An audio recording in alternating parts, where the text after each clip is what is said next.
बंदी छोड़ सतगुरु रामपाल जी परमेश्वर जी की जय हो।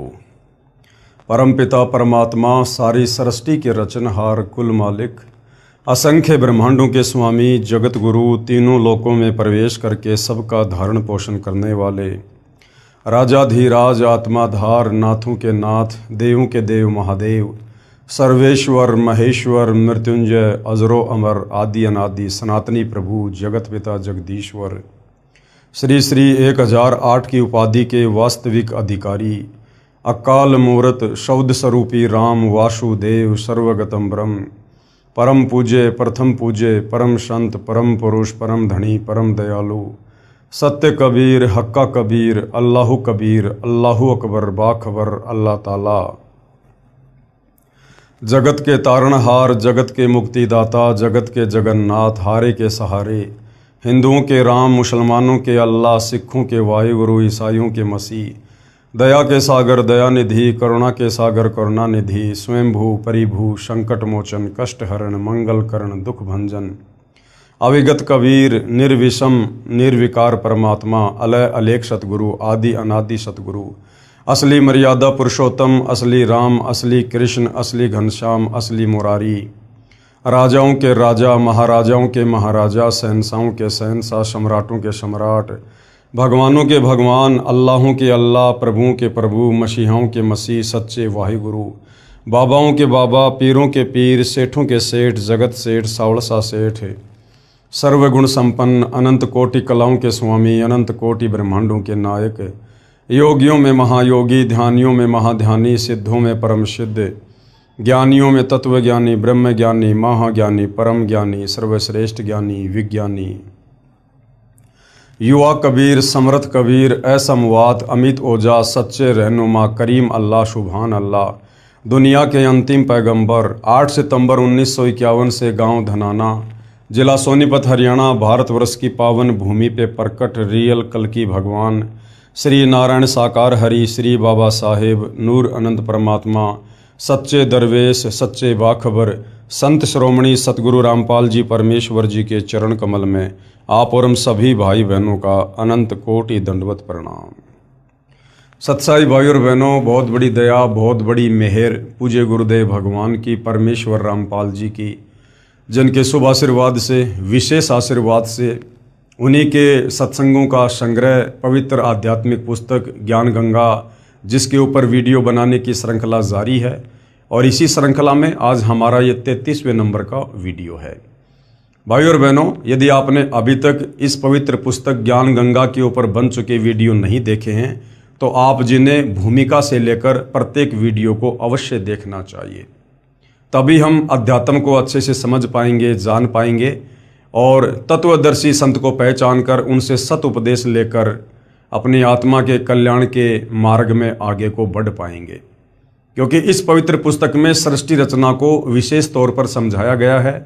जब तक हम सृष्टि रचना को नहीं समझेंगे, सृष्टि रचना पर सर्वधर्मशास्त्रों से प्रमाण देखकर विश्वास नहीं करेंगे, तब तक हम भक्ति मार्ग पर कभी भी दृढ़ होकर आगे नहीं बढ़ सकते, क्योंकि सृष्टि रचना भक्ति मार्ग की चाबी है। साथ ही हमने अध्यात्म के विषय में इस पवित्र पुस्तक से और भी बहुत कुछ जाना है समझा है, क्योंकि ये पवित्र पुस्तक प्रत्येक धर्म के प्रत्येक धर्मशास्त्र के ज्ञान से प्रमाणित है। इस पवित्र पुस्तक में सुई की नोक रखने जितनी कमी निकालने में किसी धर्म का कोई भी धर्म गुरु सक्षम नहीं है। ये बात अलग है कि अपनी नादानी मंदबुद्धिता और तत्वज्ञानहीनता के चलते चाहे कोई पूरी पुस्तक को ही रिजेक्ट क्यों ना कर दे, लेकिन सत्य हमेशा सत्य ही रहेगा। और सत्य यही है कि सतगुरु रामपाल जी के द्वारा जो पवित्र पुस्तक ज्ञान गंगा है, जो रची गई है लिखी गई है, इस पवित्र पुस्तक में सत आध्यात्मिक ज्ञान है। इस पुस्तक के अलावा आपको इस पृथ्वी पर कहीं भी शास्त्र अनुकूल साधना का ज्ञान या मार्ग नहीं मिलेगा। तो भाइयों और बहनों, पवित्र वेदों से पवित्र गीता जी से मुसलमान भाइयों की तौरात जबूर इंजिल कुरान शरीफ कुरान मजीद से, सिख भाइयों के गुरु ग्रंथ साहिब से और ईसाइयों की पवित्र बाइबल से सतगुरु रामपाल जी ने सृष्टि रचना को और आध्यात्मिक ज्ञान को प्रमाणित कर दिया है कि परमात्मा कौन है, कैसा है, कहाँ रहता है, कैसे दिखता है और वो परमात्मा कैसे मिलता है। उसके बाद भाई और बहनों, परमात्मा चाहने वाली आत्मा के हृदय में किसी प्रकार का कोई भी संशय भक्ति मार्ग को लेकर नहीं रह जाएगा यदि निष्पक्ष होकर धैर्य के साथ इस पवित्र पुस्तक ज्ञान गंगा को पढ़ लिया जाए या इस पर बन चुके तमाम वीडियो देख लिए जाएं। तो आज का हमारा जो टॉपिक है वो इन पुराणों को लेकर है कि इन पुराणों में वेदों के अनुसार, गीता जी के अनुसार क्या ज्ञान है और वो ज्ञान भक्ति मार्ग में हमारे कितना काम का है, उसके ऊपर आज हमारा विषय चल रहा है। तो पवित्र पुस्तक ज्ञान गंगा आप जियों के सामने है और आज हमारा जो टॉपिक है पवित्र पुस्तक ज्ञान गंगा के पेज नंबर 260 को लेकर है, पवित्र पुस्तक ज्ञान गंगा। और आज का जो विषय है वो है श्री ब्रह्मा जी तथा श्री विष्णु जी का युद्ध, जिनको हम परम शक्ति मानकर पूज रहे थे तत्व ज्ञान के अभाव में। श्री ब्रह्मा, श्री विष्णु, श्री शंकर जी को, इनसे ऊपर हम किसी को ना मानते थे ना हम जानते थे। जैसा हमारे नादान तत्व ज्ञानहीन धर्म गुरुओं ने हमें अध्यात्म का पाठ पढ़ाया था आधा अधूरा, उस आधार से हमने इन तीनों देवताओं को अजरो, अविनाशी, मृत्युंजय, कालंजय, सर्वेश्वर सब कुछ मान रखा था। अब इन्हीं पवित्र पुराणों से और इन्हीं तीनों देवताओं की जन्म हिस्ट्री से हमें पता चला कि ये तो नाशवान है। इन तीनों देवताओं का जन्म और मृत्यु होता है। ये अजरो अविनाशी नहीं है, ये नित्य नहीं है। ये सारी सृष्टि के पालन पोषण करता, उत्पत्ति करता नहीं है। इनके ऊपर तो इनकी माता दुर्गा है, दुर्गा से ऊपर ब्रह्मा विष्णु महेश का पिता काल ब्रह्म है। और वास्तव में जिस परमेश्वर को मारने में कोई भी सक्षम नहीं है, जिसको पुरुषोत्तम की संज्ञा दी जाती है, वो तो कबीर देव है, कबीर परमेश्वर है, परम अक्षर ब्रह्म है। इसीलिए भाई और बहनों, गीता जी अध्याय 7 श्लोक नंबर 12 से 15 में गीता ज्ञानदाता काल ब्रह्म ये स्वयं इन तीनों देवताओं रजगुण ब्रह्मा, सतगुण विष्णु, तमगुण शंकर की भक्ति पूजा करने के लिए मना करता है, क्योंकि ये वास्तव में पूजा के योग्य नहीं है। टॉपिक से आपको लग रहा होगा कि श्री ब्रह्मा जी और श्री विष्णु जी में युद्ध, अगर भगवान ही आपस में लड़ेंगे, झगड़ेंगे, मरेंगे, कटेंगे, तो उनके उपासकों की क्या हालत होगी। अगर ये भगवान खुद लड़ाई झगड़ा कर रहे हैं आपस में, तो सोचिए भाई और बहनों, इनकी पूजा करके हमें कैसे मुक्ति मिलेगी, हमारी आत्मा का कल्याण कैसे संभव है। तो जानते हैं श्री ब्रह्मा जी तथा श्री विष्णु जी का युद्ध किस बात को लेकर हुआ। श्री शिव पुराण विद्वेश्वर संहिता अध्याय 6, अनुवादक हैं दीनदयाल शर्मा, प्रकाशक हैं रामायण प्रेस मुंबई और पेज नंबर 67, तथा संपादक हैं पंडित राम लगन पांडे विशारद, और इसके प्रकाशक हैं सावित्री ठाकुर, और इसका जो प्रकाशन है वो है रथ यात्रा वाराणसी ब्रांच, नाटी इमली वाराणसी के विद्वेश्वर संहिता अध्याय 6 पेज नंबर 54, तथा टीकाकार डॉक्टर ब्रह्मानंद त्रिपाठी, साहित्य आयुर्वेद ज्योतिषाचार्य MA PhD DSCA, और प्रकाशक है चौखंबा संस्कृत प्रतिष्ठान 38 UA Jawahar Nagar bungalow road Delhi, Sanskrit सहित शिव पुराण के विद्वेश्वर संहिता अध्याय 6 पेज नंबर 45 पर। ये हिंदुओं का ये पवित्र, ये प्रमाणित शास्त्र है। किसी को भी किसी प्रकार का कोई संदेह इस पवित्र शास्त्र पर नहीं है। इसका पेज नंबर, अध्याय नंबर सब कुछ सतगुरु रामपाल जी ने बता दिया है। आप जी खरीद कर देख सकते हैं, जो का त्यों आपको लिखा हुआ मिलेगा। श्री ब्रह्मा जी कौन? श्री ब्रह्मा जी श्री विष्णु जी के पास आए, यानी श्री ब्रह्मा जी श्री विष्णु जी के पास आए। उस समय श्री विष्णु जी लक्ष्मी सहित शेष शैया पर सोए हुए थे, साथ में अनुचर भी बैठे थे। श्री ब्रह्मा जी ने श्री विष्णु जी से कहा, बेटा उठ, देख तेरा बाप आया है, मैं तेरा प्रभु यानी भगवान हूं। ब्रह्मा जी, विष्णु जी, शंकर जी ये तीनों सगे भाई हैं। दुर्गा इन तीनों की माता है और काल ब्रह्म इन तीनों का पिता है, परंतु इनको भी आपस में इस गूढ़ सच्चाई का नहीं पता कि वास्तव में हमारा पिता कौन है। अब ये तीनों देवता कितने सक्षम हैं, कितना इनमें बुद्धि विवेक है, ब्रह्मा जी श्री विष्णु जी के पास गए। विष्णु जी आराम कर रहे थे अपने नौकर और अपनी पत्नी के साथ। ब्रह्मा जी जाकर कहते हैं, बेटा उठ, मैं तेरा बाप आया हूं, मैं तेरा भगवान आया हूं। इस पर विष्णु जी ने कहा, आओ बैठो, मैं तुम्हारा पिता हूं। उधर से विष्णु जी कह रहे हैं कि आओ आओ ब्रह्मा जी बैठो, मैं तुम्हारा बाप हूं। दो भाई आपस में एक दूसरे का बाप कह रहे हैं, बच्चों वाली लड़ाई। विष्णु जी बोले, तेरा मुंह टेढ़ा क्यों हो गया? ब्रह्मा जी ने कहा, हे पुत्र, हे बेटा, अब तुझे अभिमान हो गया है। मैं तेरा संरक्षक ही नहीं परंतु समस्त जगत का पिता हूं। श्री विष्णु जी ने कहा, रे चोर, ब्रह्मा जी को कह रहे विष्णु जी कि रे चोर, तू अपना बड़प्पन क्या दिखाता है?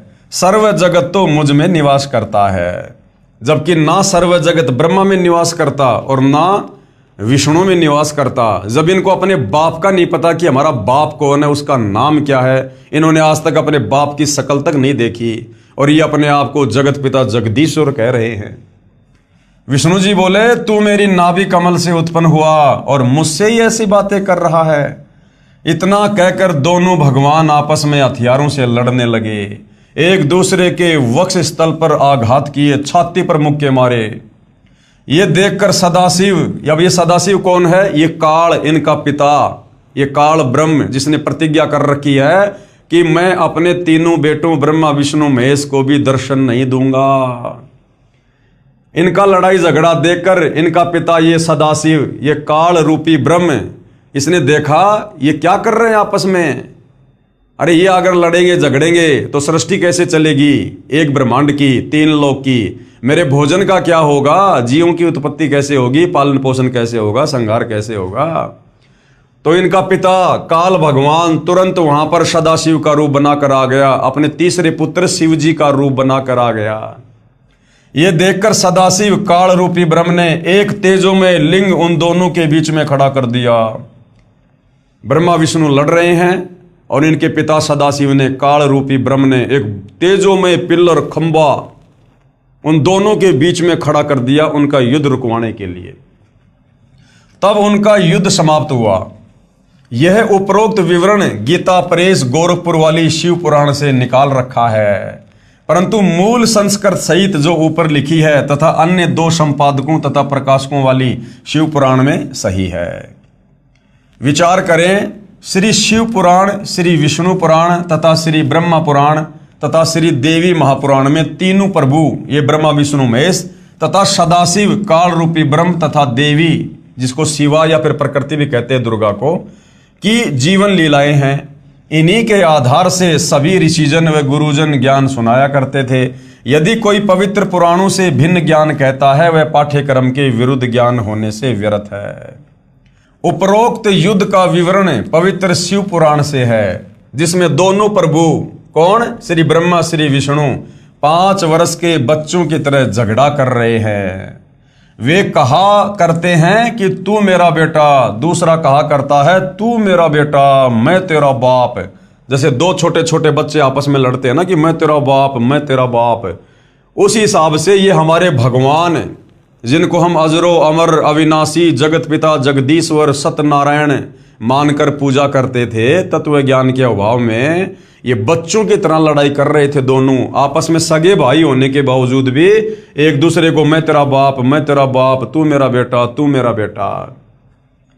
तो गुरुदेव कहते हैं जिस प्रकार 2-5 वर्ष के बच्चे आपस में कभी किसी बात को लेकर झगड़ा करते हैं ना, और वे कहा करते हैं कि तू मेरा बेटा, दूसरा कहा करता है तू मेरा बेटा, मैं तेरा बाप, फिर एक दूसरे का गिरेबान पकड़कर मुक्कों व लातों से झगड़ा करते हैं। यही चरित्र इन त्रिलोकनाथों का है। यही चरित्र ये त्रिलोकनाथ ब्रह्मा विष्णु महेश इनका है। इसीलिए ये काल ब्रह्म अपने तीनों पुत्रों की गीता अध्याय 7 श्लोक नंबर 12 से 15 में पूजा करने के लिए मना कर रहा है कि ये पूजा के लायक नहीं है। जिनकी बुद्धि इस त्रिगुणी माया तक ही सीमित रह गई। त्रिगुणी माया मतलब तीनों देवता एक एक गुण से युक्त हैं, रजगुण ब्रह्मा, सतगुण विष्णु, तमगुण शंकर। तो काल कह रहा है कि जिनकी बुद्धि इस त्रिगुणी माया तक ही सीमित होकर रह गई है, इससे ऊपर ये किसी को पूजना ही नहीं चाहते। कहते हैं वो तो कौन है, राक्षस स्वभाव को धारण किए हुए मनुष्यों में नीच दूषित कर्म करने वाले मूर्ख मुझ काल ब्रह्म की ओम नाम की साधना भी वेदों अनुसार नहीं करते, और इन नाशवान भगवानों की, ब्रह्मा विष्णु महेश की पूजा तक लगे हुए हैं। उपरोक्त तीनों पुराणों, श्री ब्रह्मा पुराण, श्री विष्णु पुराण तथा श्री शिव पुराण का प्रारंभ तो काल रूपी ब्रह्म अर्थात ज्योति निरंजन से ही होता है। इन तीनों पुराणों की शुरुआत इस ज्योति निरंजन काल ब्रह्म से होती है, जो ब्रह्मलोक में महाब्रह्मा, महाविष्णु तथा महाशिव रूप धारण करके रहता है तथा अपनी लीला भी उपरोक्त रूप में करता है। अपने वास्तविक काल रूप को छुपा कर रखता है, क्योंकि इसने सौगंध खा रखी है, इसको श्राप लगा हुआ है कबीर परमात्मा की तरफ से। ये जब आप सृष्टि रचना को पढ़ोगे, समझोगे, तब पता चलेगा, तब ये ग्रंथ समझ में आएंगे कि ये काल अपने तीनों बेटे ब्रह्मा विष्णु महेश को दर्शन क्यों नहीं देता, इसका नाम काल क्यों पड़ा, ये अपने वास्तविक रूप में दर्शन क्यों नहीं देता किसी को। क्योंकि कबीर परमेश्वर ने, इसने जो गलती सतलोक में की थी, उसकी एवज में इसे प्रतिदिन 1 लाख मानव शरीरधारी आत्माओं के सूक्ष्म शरीर से निकली वासना, गंध, मैल उसे तपतशिला पर भून भून कर खाने का श्राप लगा हुआ है। अगर ये अपने ओरिजिनल काल रूप में दर्शन दे दे ब्रह्मा विष्णु महेश को, तो ब्रह्मा विष्णु महेश को हकीकत का पता चल जाएगा, और ये कभी भी अपने पिता के लिए इस प्रकार का दुष्कर्म नहीं करेंगे, जीवों की उत्पत्ति, पालन पोषण और संहार। अपने वास्तविक काल रूप को छुपा कर रखता है तथा बाद में विवरण रजगुण ब्रह्मा जी, सतगुण विष्णु जी तथा तमगुण शिव जी की लीलाओं का है। उपरोक्त ज्ञान के आधार से पवित्र पुराणों को समझना अति आसान हो जाएगा। अब श्री विष्णु पुराण के विषय में संक्षेप में पूज्य गुरुदेव भगवान हमें बता रहे हैं। श्री विष्णु पुराण कहां से प्रकाशित है? इसके अनुवादक है श्री मुनीलाल गुप्त, प्रकाशक है गोविंद भवन कार्यालय, गीता प्रेस गोरखपुर। श्री विष्णु पुराण का ज्ञान श्री पाराशर ऋषि ने अपने शिष्य श्री मैत्रेय ऋषि जी को कहा है। श्री पाराशर ऋषि जी ने शादी होते ही गृह त्याग कर वन में साधना करने का दृढ़ संकल्प किया। ये पाराशर ऋषि कौन है? ये वेद व्यास जी के पिता हैं। जिस वेद व्यास जी ने चारों वेद, गीता जी, श्रीमद् भागवत, सुधा सागर, 18 पुराण इनका लेखन कार्य किया, उस वेद व्यास का महर्षि पाराशर ऋषि जो है वो पिता है। श्री पाराशर ऋषि जी ने शादी होते ही घर त्याग कर वन में साधना करने का दृढ़ संकल्प किया। उसकी धर्म पत्नी ने कहा, अभी तो शादी हुई है, अभी आप घर त्याग कर जा रहे हो, संतान उत्पत्ति करके फिर साधना के लिए जाना। तब श्री पाराशर ऋषि ने कहा कि साधना करने के पश्चात संतान उत्पन्न करने से नेक संस्कार की संतान उत्पन्न होगी। मैं कुछ समय उपरांत आपके लिए अपनी शक्ति यानी वीर्य किसी पक्षी के द्वारा भेज दूंगा। अब देखना भाई और बहनों, ये पवित्र पुराण हमें क्या निष्कर्ष देंगे, जिनको हम बड़े बड़े ऋषि, महात्मा, संत, मुनि जानकर फिदा हो जाया करते थे कि बस इन्होंने तो भगवान पा लिया। इनका अपने ऊपर भी कंट्रोल नहीं था, अपने तीनों गुणों पर इन ऋषियों का कंट्रोल नहीं था। अब वेद व्यास का पिता पाराशर ऋषि, श्री विष्णु पुराण का लेखक, विष्णु पुराण का ज्ञान बोलने वाला, आप देखिए किस प्रकार से काल इसको ठगेगा। अपनी ही बेटी के साथ में ये पाराशर ऋषि दुष्कर्म करेगा, शारीरिक संबंध बनाएगा, और उसी से वेद व्यास ऋषि की फिर उत्पत्ति होगी। देखिएगा, मैं कुछ समय उपरांत आपके लिए अपनी शक्ति किसी पक्षी के द्वारा भेज दूंगा, आप उसे ग्रहण कर लेना। यह कहकर घर त्याग कर वानप्रस्थ हो गया। 1 वर्ष साधना के उपरांत अपना वीर्य निकालकर एक वृक्ष के पत्तर में बंद करके अपनी मंत्र शक्ति से शुक्राणु रक्षा करके और एक कौवे से कहा कि ये पत्थर मेरी पत्नी को देकर आओ। भाई और बहनों, कोई बड़ी बात नहीं, ये आध्यात्मिक शक्तियां होती हैं, इनसे बहुत कुछ हो जाता है, सब कुछ हो जाता है। अब वर्तमान में भक्ति रही नहीं, जिस कारण से इस कलयुग में लोगों ने विज्ञान का सहारा लेना पड़ रहा है। ये सारे के सारे कार्य, पहले आकाश में उड़ जाना और ये अस्त्र शस्त्र फेंक कर आकाश में इस प्रकार से लड़ाई करना, युद्ध करना, मंत्र शक्ति से हाथ में अस्त्र और शस्त्र आ जाना, ये सब पहले आध्यात्मिक शक्तियों से हुआ करते थे। अब वर्तमान में भक्ति किसी के पास रही नहीं, जिस कारण से अब विज्ञान ने अपना रूप ले लिया। कौवा उसे लेकर दरिया के ऊपर से उड़ा जा रहा था। उसकी चोंच से वह पत्थर दरिया में गिर गया। उसे एक मछली ने खा लिया। कुछ महीनों उपरांत उस मछली को एक मल्हा ने पकड़कर काटा। उसमें से एक लड़की निकली। मल्हा ने लड़की का नाम सत्यवती रखा। वही लड़की मछली के उदर से उत्पन्न होने के कारण मछोदरी नाम से भी जानी जाती थी। नाविक ने सत्यवती को अपनी पुत्री रूप में पाला। अब बहुत सारे भाई बहन जो आध्यात्मिक शक्ति से अपरिचित हैं, धर्मशास्त्रों से अपरिचित हैं, नास्तिकता की ओर जा रहे हैं, विज्ञान को अपना सब कुछ मान रहे हैं, वो इस प्रकार की बातें सुनेंगे तो हंसेंगे कि मछली के पेट से और लड़की कैसे उत्पन्न हो सकती है, ये तो विज्ञान के अनुसार हो ही नहीं सकता। अरे विज्ञान है क्या मेरे भाई? विज्ञान इस परमेश्वर की आध्यात्मिक शक्ति के आगे चरणों की धूल के बराबर भी नहीं है। इस आध्यात्मिक शक्ति से कुछ भी हो सकता है। बिना मछली के भी बच्चा उत्पन्न हो सकता है। महर्षि वाल्मीकि ने जब सीता को श्री रामचंद्र जी ने जंगल में निकाल दिया था, एक घास का एक तिनका लेकर अपनी वचन शक्ति से और एक लड़का उत्पन्न कर दिया था, जिसका नाम रखा था कुश। कुश का मतलब होता है घास का तिनका। भाई कुछ भी हो सकता है। एक रक्त बीज नाम का राक्षस था। उसके शरीर से जब रक्त नीचे गिरता था, हर ड्रॉप में एक राक्षस उत्पन्न हो जाया करता था। तो भाई और बहनों, ये आध्यात्मिक शक्तियां हैं। आप और हम भक्ति मार्ग से बहुत दूर चले गए थे। अब धीरे धीरे सतगुरु रामपाल जी के आशीर्वाद से हम वापस अध्यात्म की ओर लौट रहे हैं। तब हमें विश्वास होगा कि अध्यात्म में परमेश्वर के आशीर्वाद से, उनकी शक्ति से कुछ भी हो सकता है। नाविक ने सत्यवती को अपनी पुत्री रूप में पाला। उस कौवे ने वापस जाकर श्री पाराशर जी को सर्व वृतांत बताया। पाराशर ऋषि ने जो अपनी बीज शक्ति, अपना वीर्य उस पेड़ के पत्ते में बांधकर अपनी वचन शक्ति से मंत्रित करके और उस कौवे को दे दिया था। कौवा लेकर उसकी पत्नी के पास जा रहा था। रास्ते में किसी दूसरे कौवे ने सोचा कि ये मांस का टुकड़ा लेकर जा रहा है। चीना झपटी में वो जो पत्ता था वो उस कौवे के मुख से गिर गया, उसमें तालाब में, दरिया में, और एक मछली ने उसको निगल लिया। अब भाई और बहनों, वो मंत्रित शक्ति थी। समय आने पर उससे संतान उत्पन्न होनी ही होनी थी। वो मछली ने निगल लिया। समय आने पर मछली के पेट से वो लड़की बनकर उत्पन्न हो गई, क्योंकि वो जो नाविक था उसने उस मछली को पकड़ा, धीरे धीरे उसको काटा तो उसमें से वो लड़की निकली। मछली के उदर से उत्पन्न होने के कारण मछोदरी नाम पड़ा। आगे चलकर उसका नाम रखा सत्यवती। तो भाई और बहनों, उस कौवे ने वापस जाकर पाराशर ऋषि को सारी बात बता दी थी कि ऐसे ऐसे वो जो बीज शक्ति थी वो तालाब में गिर गई और एक मछली ने उसको निगल लिया।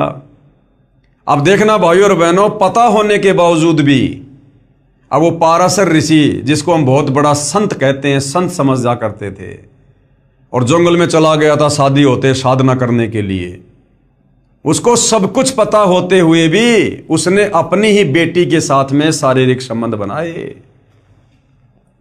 कौवे ने वापस जाकर श्री पाराशर जी को सब बात बताई।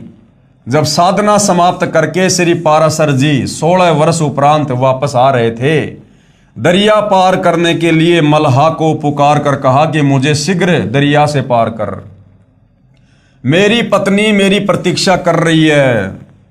विषय वासना में डूबा जा रहा था, विषय वासना सता रही थी। जल्द से जल्द मैं अपनी पत्नी के पास जाऊं, विषय वासना से ग्रस्त था। उस समय मल्हा खाना खा रहा था। कौन मल्हा? वही मल्हा जिसने 16 साल पहले मछली का पेट काट के और वो लड़की पाली और पोसी, जो पाराशर ऋषि की बेटी थी। उस समय मल्हा खाना खा रहा था तथा श्री पाराशर ऋषि के बीज से, मछली से उत्पन्न 14 वर्षीय युवा कन्या अपने पिता का खाना लेकर वहीं पर उपस्थित थी। मल्लाह को ज्ञान था कि साधना तपस्या करके आने वाला ऋषि सिद्धि युक्त होता है, आज्ञा का शीघ्र पालन ना करने के कारण श्राप दे देता है। मल्लाह ने कहा, ऋषिवर मैं खाना खा रहा हूं, अधूरा खाना छोड़ना अन्नदेव का अपमान होता है, मुझे पाप लगेगा। परंतु श्री पाराशर जी ने एक नहीं सुनी। ऋषि को अति शीघ्र उतावला जानकर मल्लाह ने अपनी युवा पुत्री से ऋषि जी को पार छोड़ने को कहा। अब ये काहे के संत भाई और बहनों, काहे के ऋषि है, इनके अंदर जरा सा भी धैर्य नहीं, जरा सा भी धैर्य है। वो कह रहा कि ऋषि जी मैं भोजन कर रहा हूं, 5-10 मिनट लगेंगे, बीच में उठूंगा, अन्नदेव का अपमान होगा। नहीं नहीं नहीं नहीं, मेरी पत्नी मेरा इंतजार कर रही है, मुझे इसी समय छोड़ के आओ। तो मल्लाह ने क्या किया, वो जो लड़की थी जो मछली के पेट से बाहर आई थी, मछोदरी, वो उस समय उसका खाना लेके आई हुई थी। तो ऋषि को दरिया से पार करने के लिए मल्लाह ने कहा कि बेटी मैं खाना खा रहा हूं, तब तक तू ऋषि जी को और दरिया पार करवा के आ जा। अब वो ऋषि पाराशर की ही बेटी और अपने पिता को नाव में बैठाकर दरिया से पार करवाने जा रही है। पिताजी का आदेश प्राप्त कर पुत्री नौका में ऋषि पाराशर जी को लेकर चल पड़ी। अब दरिया के बीच में जाने के बाद ऋषि पाराशर जी ने अपने ही बीज शक्ति से मछली से उत्पन्न लड़की अर्थात अपनी ही पुत्री से दुष्कर्म करने की इच्छा व्यक्त की। लड़की भी अपने पालक पिता मल्लाह से ऋषियों के क्रोध से दिए श्राप से हुए दुखी व्यक्तियों की कथाएं सुना करती थी। श्राप के डर से कांपती हुई कन्या ने कहा, ऋषि जी आप ब्राह्मण हो, मैं एक शूद्र की पुत्री हूं, यानी अपनी जान बचाने के लिए, बेचारी अपनी इज्जत बचाने के लिए इस प्रकार की बात वो कहने लगी। ऋषि पाराशर जी ने कहा, कोई चिंता नहीं। कहा कि कोई बात नहीं, वैसे तो ये बड़ी छुआछात किया करते थे, और जब बात आ गई विषय वासनाओं को लेकर तो कह रहा कि कोई बात नहीं, हम नहीं मानते छुआछात, कोई कोई कोई शूद्रवादर नहीं होता है। ऋषि पाराशर जी ने कहा कि कोई चिंता नहीं। लड़की ने अपनी इज्जत रक्षा के लिए फिर बहाना किया कि हे ऋषिवर, मेरे शरीर से मछली की दुर्गंध निकल रही है। ऋषि पाराशर जी ने अपनी सिद्धि शक्ति से दुर्गंध समाप्त कर दी। जो डले ढोके आया था, तपस्या करके आया था, वो बर्बाद करनी शुरू कर दी। फिर लड़के ने कहा, दोनों के नौरों पर व्यक्ति देख रहे हैं। ऋषि पाराशर जी ने गंगा दरिया का जल हाथ में उठाकर आकाश में फेंका तथा अपनी सिद्धि शक्ति से धुंध उत्पन्न कर दी। यानी वो कुकर्म उसने पाराशर ने करना ही करना था, जिनको हम ऋषि समझा करते थे भाई और बहनों। रे से ऋषि पढ़ा करते थे, एक साधु का चित्र आया करता था। ये थे इनके कर्म, ये था इनका ज्ञान। इसलिए गीता अध्याय 4 श्लोक नंबर 34 में यह काल कह रहा है कि जब तक वो तत्वदर्शी संत नहीं मिलेगा, तुम्हारी नैया कभी भवसागर से पार नहीं होगी। तुम कभी भी तीनों गुणों से ऊपर होकर भक्ति नहीं कर सकते। जब तक तीनों गुणों के अंडर में रहेंगे, ब्रह्मा विष्णु महेश के रजोगुण सतोगुण तमोगुण के अंडर में, हम कभी भी भक्ति नहीं कर सकते, मुक्ति प्राप्त नहीं कर सकते। तो ये जितने बड़े बड़े ऋषि महात्मा संत साधु योगी थे, ये सब ब्रह्मा विष्णु महेश के तीनों गुणों से प्रभावित थे। अपना मनोरथ पूरा किया, यानी अंत में पाराशर ऋषि ने अपना मुंह काला किया। लड़की ने अपने पालक पिता को अपनी पालक माता के माध्यम से सर्व घटना से अवगत करा दिया तथा बताया कि ऋषि ने अपना नाम पाराशर बताया तथा ऋषि वशिष्ठ जी का पोता बताया था। समय आने पर कंवारी के गर्भ से श्री व्यास ऋषि उत्पन्न हुआ और समय आने पर उस मछोदरी से, सत्यवती से और वेदव्यास ऋषि की उत्पत्ति हुई। और अपनी ही बेटी से पाराशर ऋषि ने शारीरिक संबंध बनाकर अपने बेटे की उत्पत्ति की। तो भाई और बहनों, ये है इनका कैरेक्टर, ये है इनका चरित्र। इसलिए काल कहता है कि ये तीनों गुणों के जो उपासक है ना, ब्रह्मा विष्णु महेश के, ये राक्षस स्वभाव को धारण किए हुए मनुष्यों में नीच। अब बताओ काहे का ऋषि है? कोई नीच मनुष्य इस प्रकार का कार्य करता है, जबकि वो शादीशुदा था। अपनी पत्नी को तो कह के आया था कि मैं पहले तपस्या करूंगा फिर संतान उत्पन्न करूंगा, और यहां रास्ते में कितना बड़ा कांड कर दिया अपनी बेटी के साथ में। और जिनको हम ऋषि संत महात्मा मान के जिनकी महिमा गाया करते थे, ये तो आम व्यक्ति से भी गिरे हुए चरित्र के व्यक्ति थे। तो अब सतगुरु रामपाल जी ने आकर भाई और बहनों इन पुराणों के माध्यम से, शास्त्रों के माध्यम से इन कथाओं से ये पर्दा उठाया है, हकीकत से पर्दा उठाया, जो आज से पहले हमारे नादान धर्म गुरुओं ने अपने धार्मिक धंधे के लिए इन कथाओं को सार्वजनिक ना करके छुपा रखा था। उसी श्री पाराशर जी के द्वारा श्री विष्णु पुराण की रचना हुई।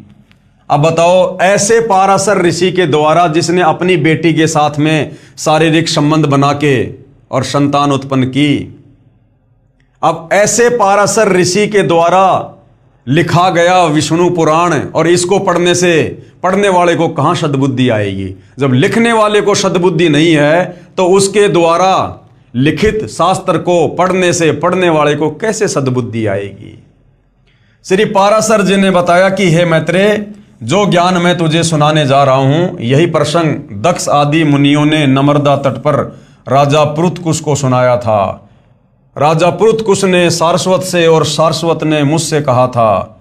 श्री पाराशर जी ने श्री विष्णु पुराण के प्रथम अध्याय श्लोक संख्या 31 पेज नंबर 3 में कहा है कि यह जगत विष्णु से उत्पन्न हुआ है। हो गया इसका ज्ञान? कह रहा कि यह जगत विष्णु से उत्पन्न हुआ है। विष्णु का उपासक था, इसलिए विष्णु को महिमा दे रहा है।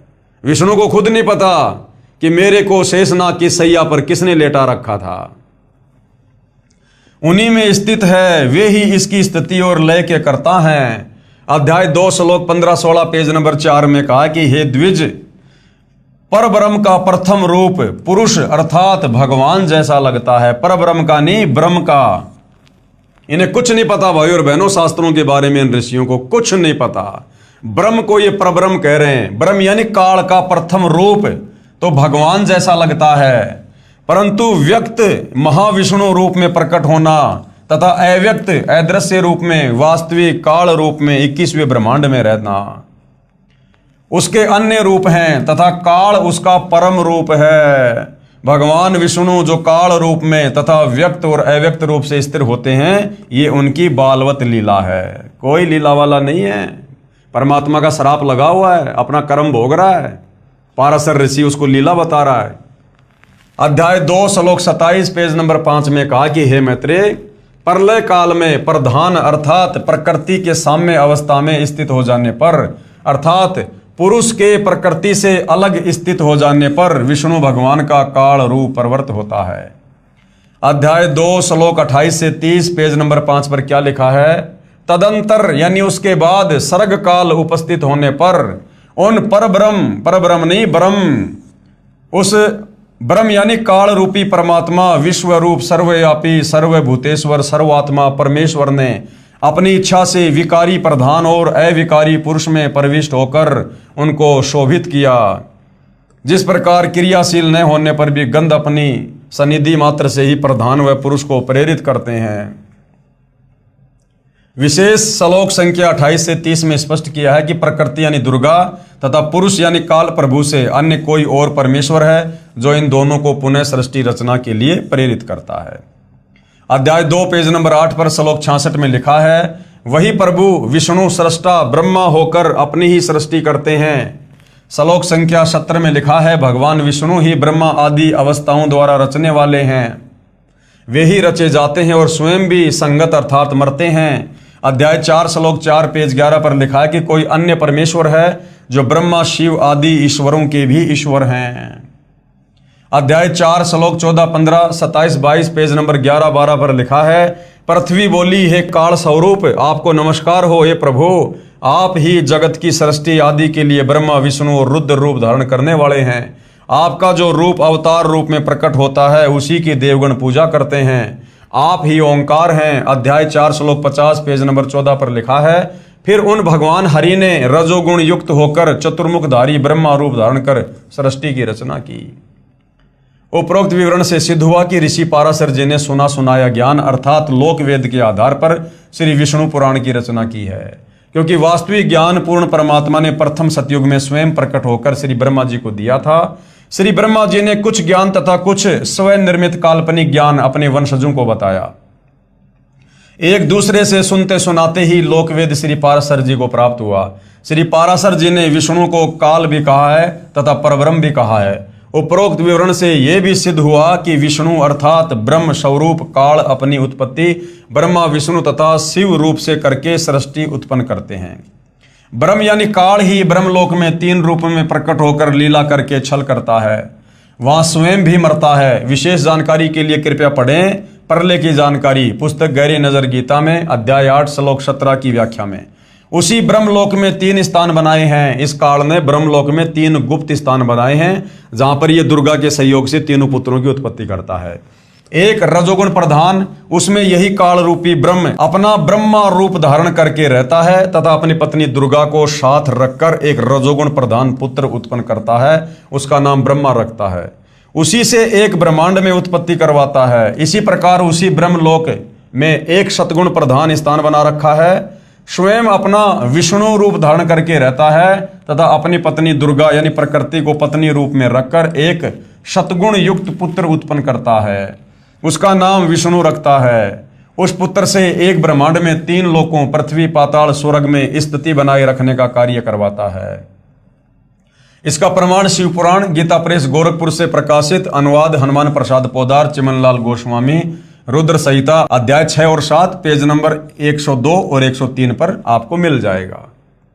ब्रह्मलोक में ही एक तीसरा स्थान तमगुण प्रधान रचकर उसमें स्वयं शिव रूप धारण करके रहता है तथा अपनी पत्नी दुर्गा यानी प्रकृति को साथ रखकर पति पत्नी के व्यवहार से उसी तरह तीसरा बेटा तमोगुण युक्त उत्पन्न करता है, उसका नाम शंकर यानी शिव रखता है।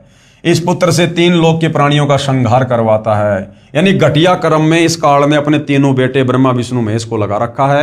एक से उत्पत्ति करवाता है, दूसरे से स्थिति को कायम रखता है और तीसरे शंकर से संहार करवाता है। इसलिए ये काल अपने वास्तविक रूप में अपने तीनों बेटों को दर्शन नहीं देता। अगर इनको हकीकत का पता चल जाए कि हमारे बाप को रोजाना इस प्रकार से 1 लाख आत्मा खाने का श्राप लगा हुआ है और इसने हमारे माध्यम से यहाँ पर ये सृष्टि अपनी चला रखी है, तो ये कभी भी अपने बाप के दुष्कर्म में सहयोग नहीं देंगे। विष्णु पुराण में अध्याय 4 तक जो ज्ञान है वह काल रूप ब्रह्म अर्थात ज्योति निरंजन का है। अध्याय 5 से आगे का मिला जुला ज्ञान काल के पुत्र सद्गुण विष्णु की लीलाओं का है तथा उसी के अवतार श्री राम श्री कृष्ण आदि का ज्ञान है। विचार करने की बात है कि श्री विष्णु पुराण का वक्ता श्री पाराशर ऋषि है और यही ज्ञान दक्ष आदि ऋषियों से पुरुकुत्स ने सुना, पुरुकुत्स से सारस्वत ने सुना तथा सारस्वत से श्री पाराशर ऋषि ने सुना। वह ज्ञान श्री विष्णु पुराण में लिपिबद्ध किया गया जो आज अपने कर कमलों में है। इसमें केवल एक ब्रह्मांड का ज्ञान भी अधूरा है। श्री देवी पुराण, श्री शिव पुराण आदि पुराणों का ज्ञान भी ब्रह्मा जी का दिया हुआ है। श्री पाराशर वाला ज्ञान श्री ब्रह्मा जी द्वारा दिए ज्ञान के समान नहीं हो सकता। इसलिए श्री विष्णु पुराण को समझने के लिए देवी पुराण तथा श्री शिव पुराण का सहयोग लिया जाएगा, क्योंकि यह ज्ञान दक्ष आदि ऋषियों के पिता श्री ब्रह्मा जी का दिया हुआ है। श्री देवी पुराण तथा श्री शिव पुराण को समझने के लिए श्री मद् भगवत गीता तथा 4 वेदों का सहयोग लिया जाएगा, क्योंकि ये ज्ञान स्वयं भगवान काल रूपी ब्रह्म द्वारा दिया गया है जो ब्रह्मा विष्णु तथा शिव जी का उत्पत्ति करता अर्थात पिता है। पवित्र वेदों तथा पवित्र श्री मद् भगवत गीता जी के ज्ञान को समझने के लिए सवसम वेद अर्थात सूक्ष्म वेद का सहयोग लेना होगा।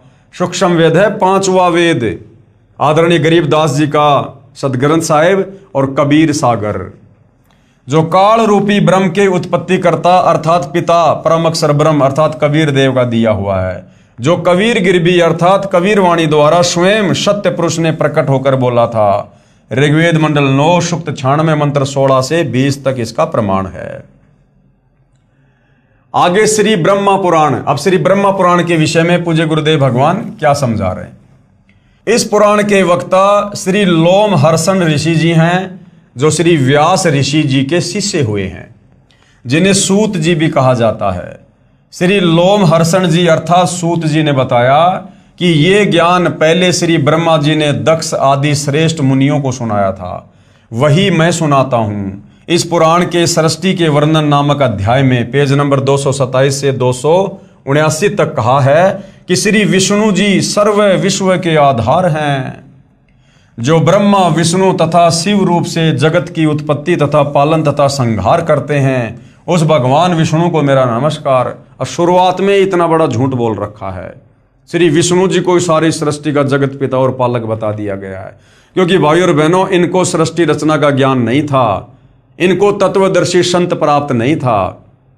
इसलिए सतगुरु रामपाल जी बार बार कहते हैं कि भाई जब तक आप सृष्टि रचना को नहीं समझोगे, आप किसी भी शास्त्र को नहीं समझ पाओगे। जो नित्य सदसत स्वरूप तथा कारणभूत अव्यक्त प्रकृति है, उसी को प्रधान कहते हैं। उसी से पुरुष ने इस विश्व का निर्माण किया। कौन पुरुष ने? काल पुरुष ने, दुर्गा यानी प्रकृति के साथ मिलकर। अमित तेजस्वी ब्रह्मा जी को ही पुरुष समझो। अब यहां पर ये ब्रह्मा जी को कह रहे हैं कि भाई यही परमात्मा, यही भगवान है। वे समस्त प्राणियों की सृष्टि करने वाले तथा भगवान नारायण के आश्रित हैं।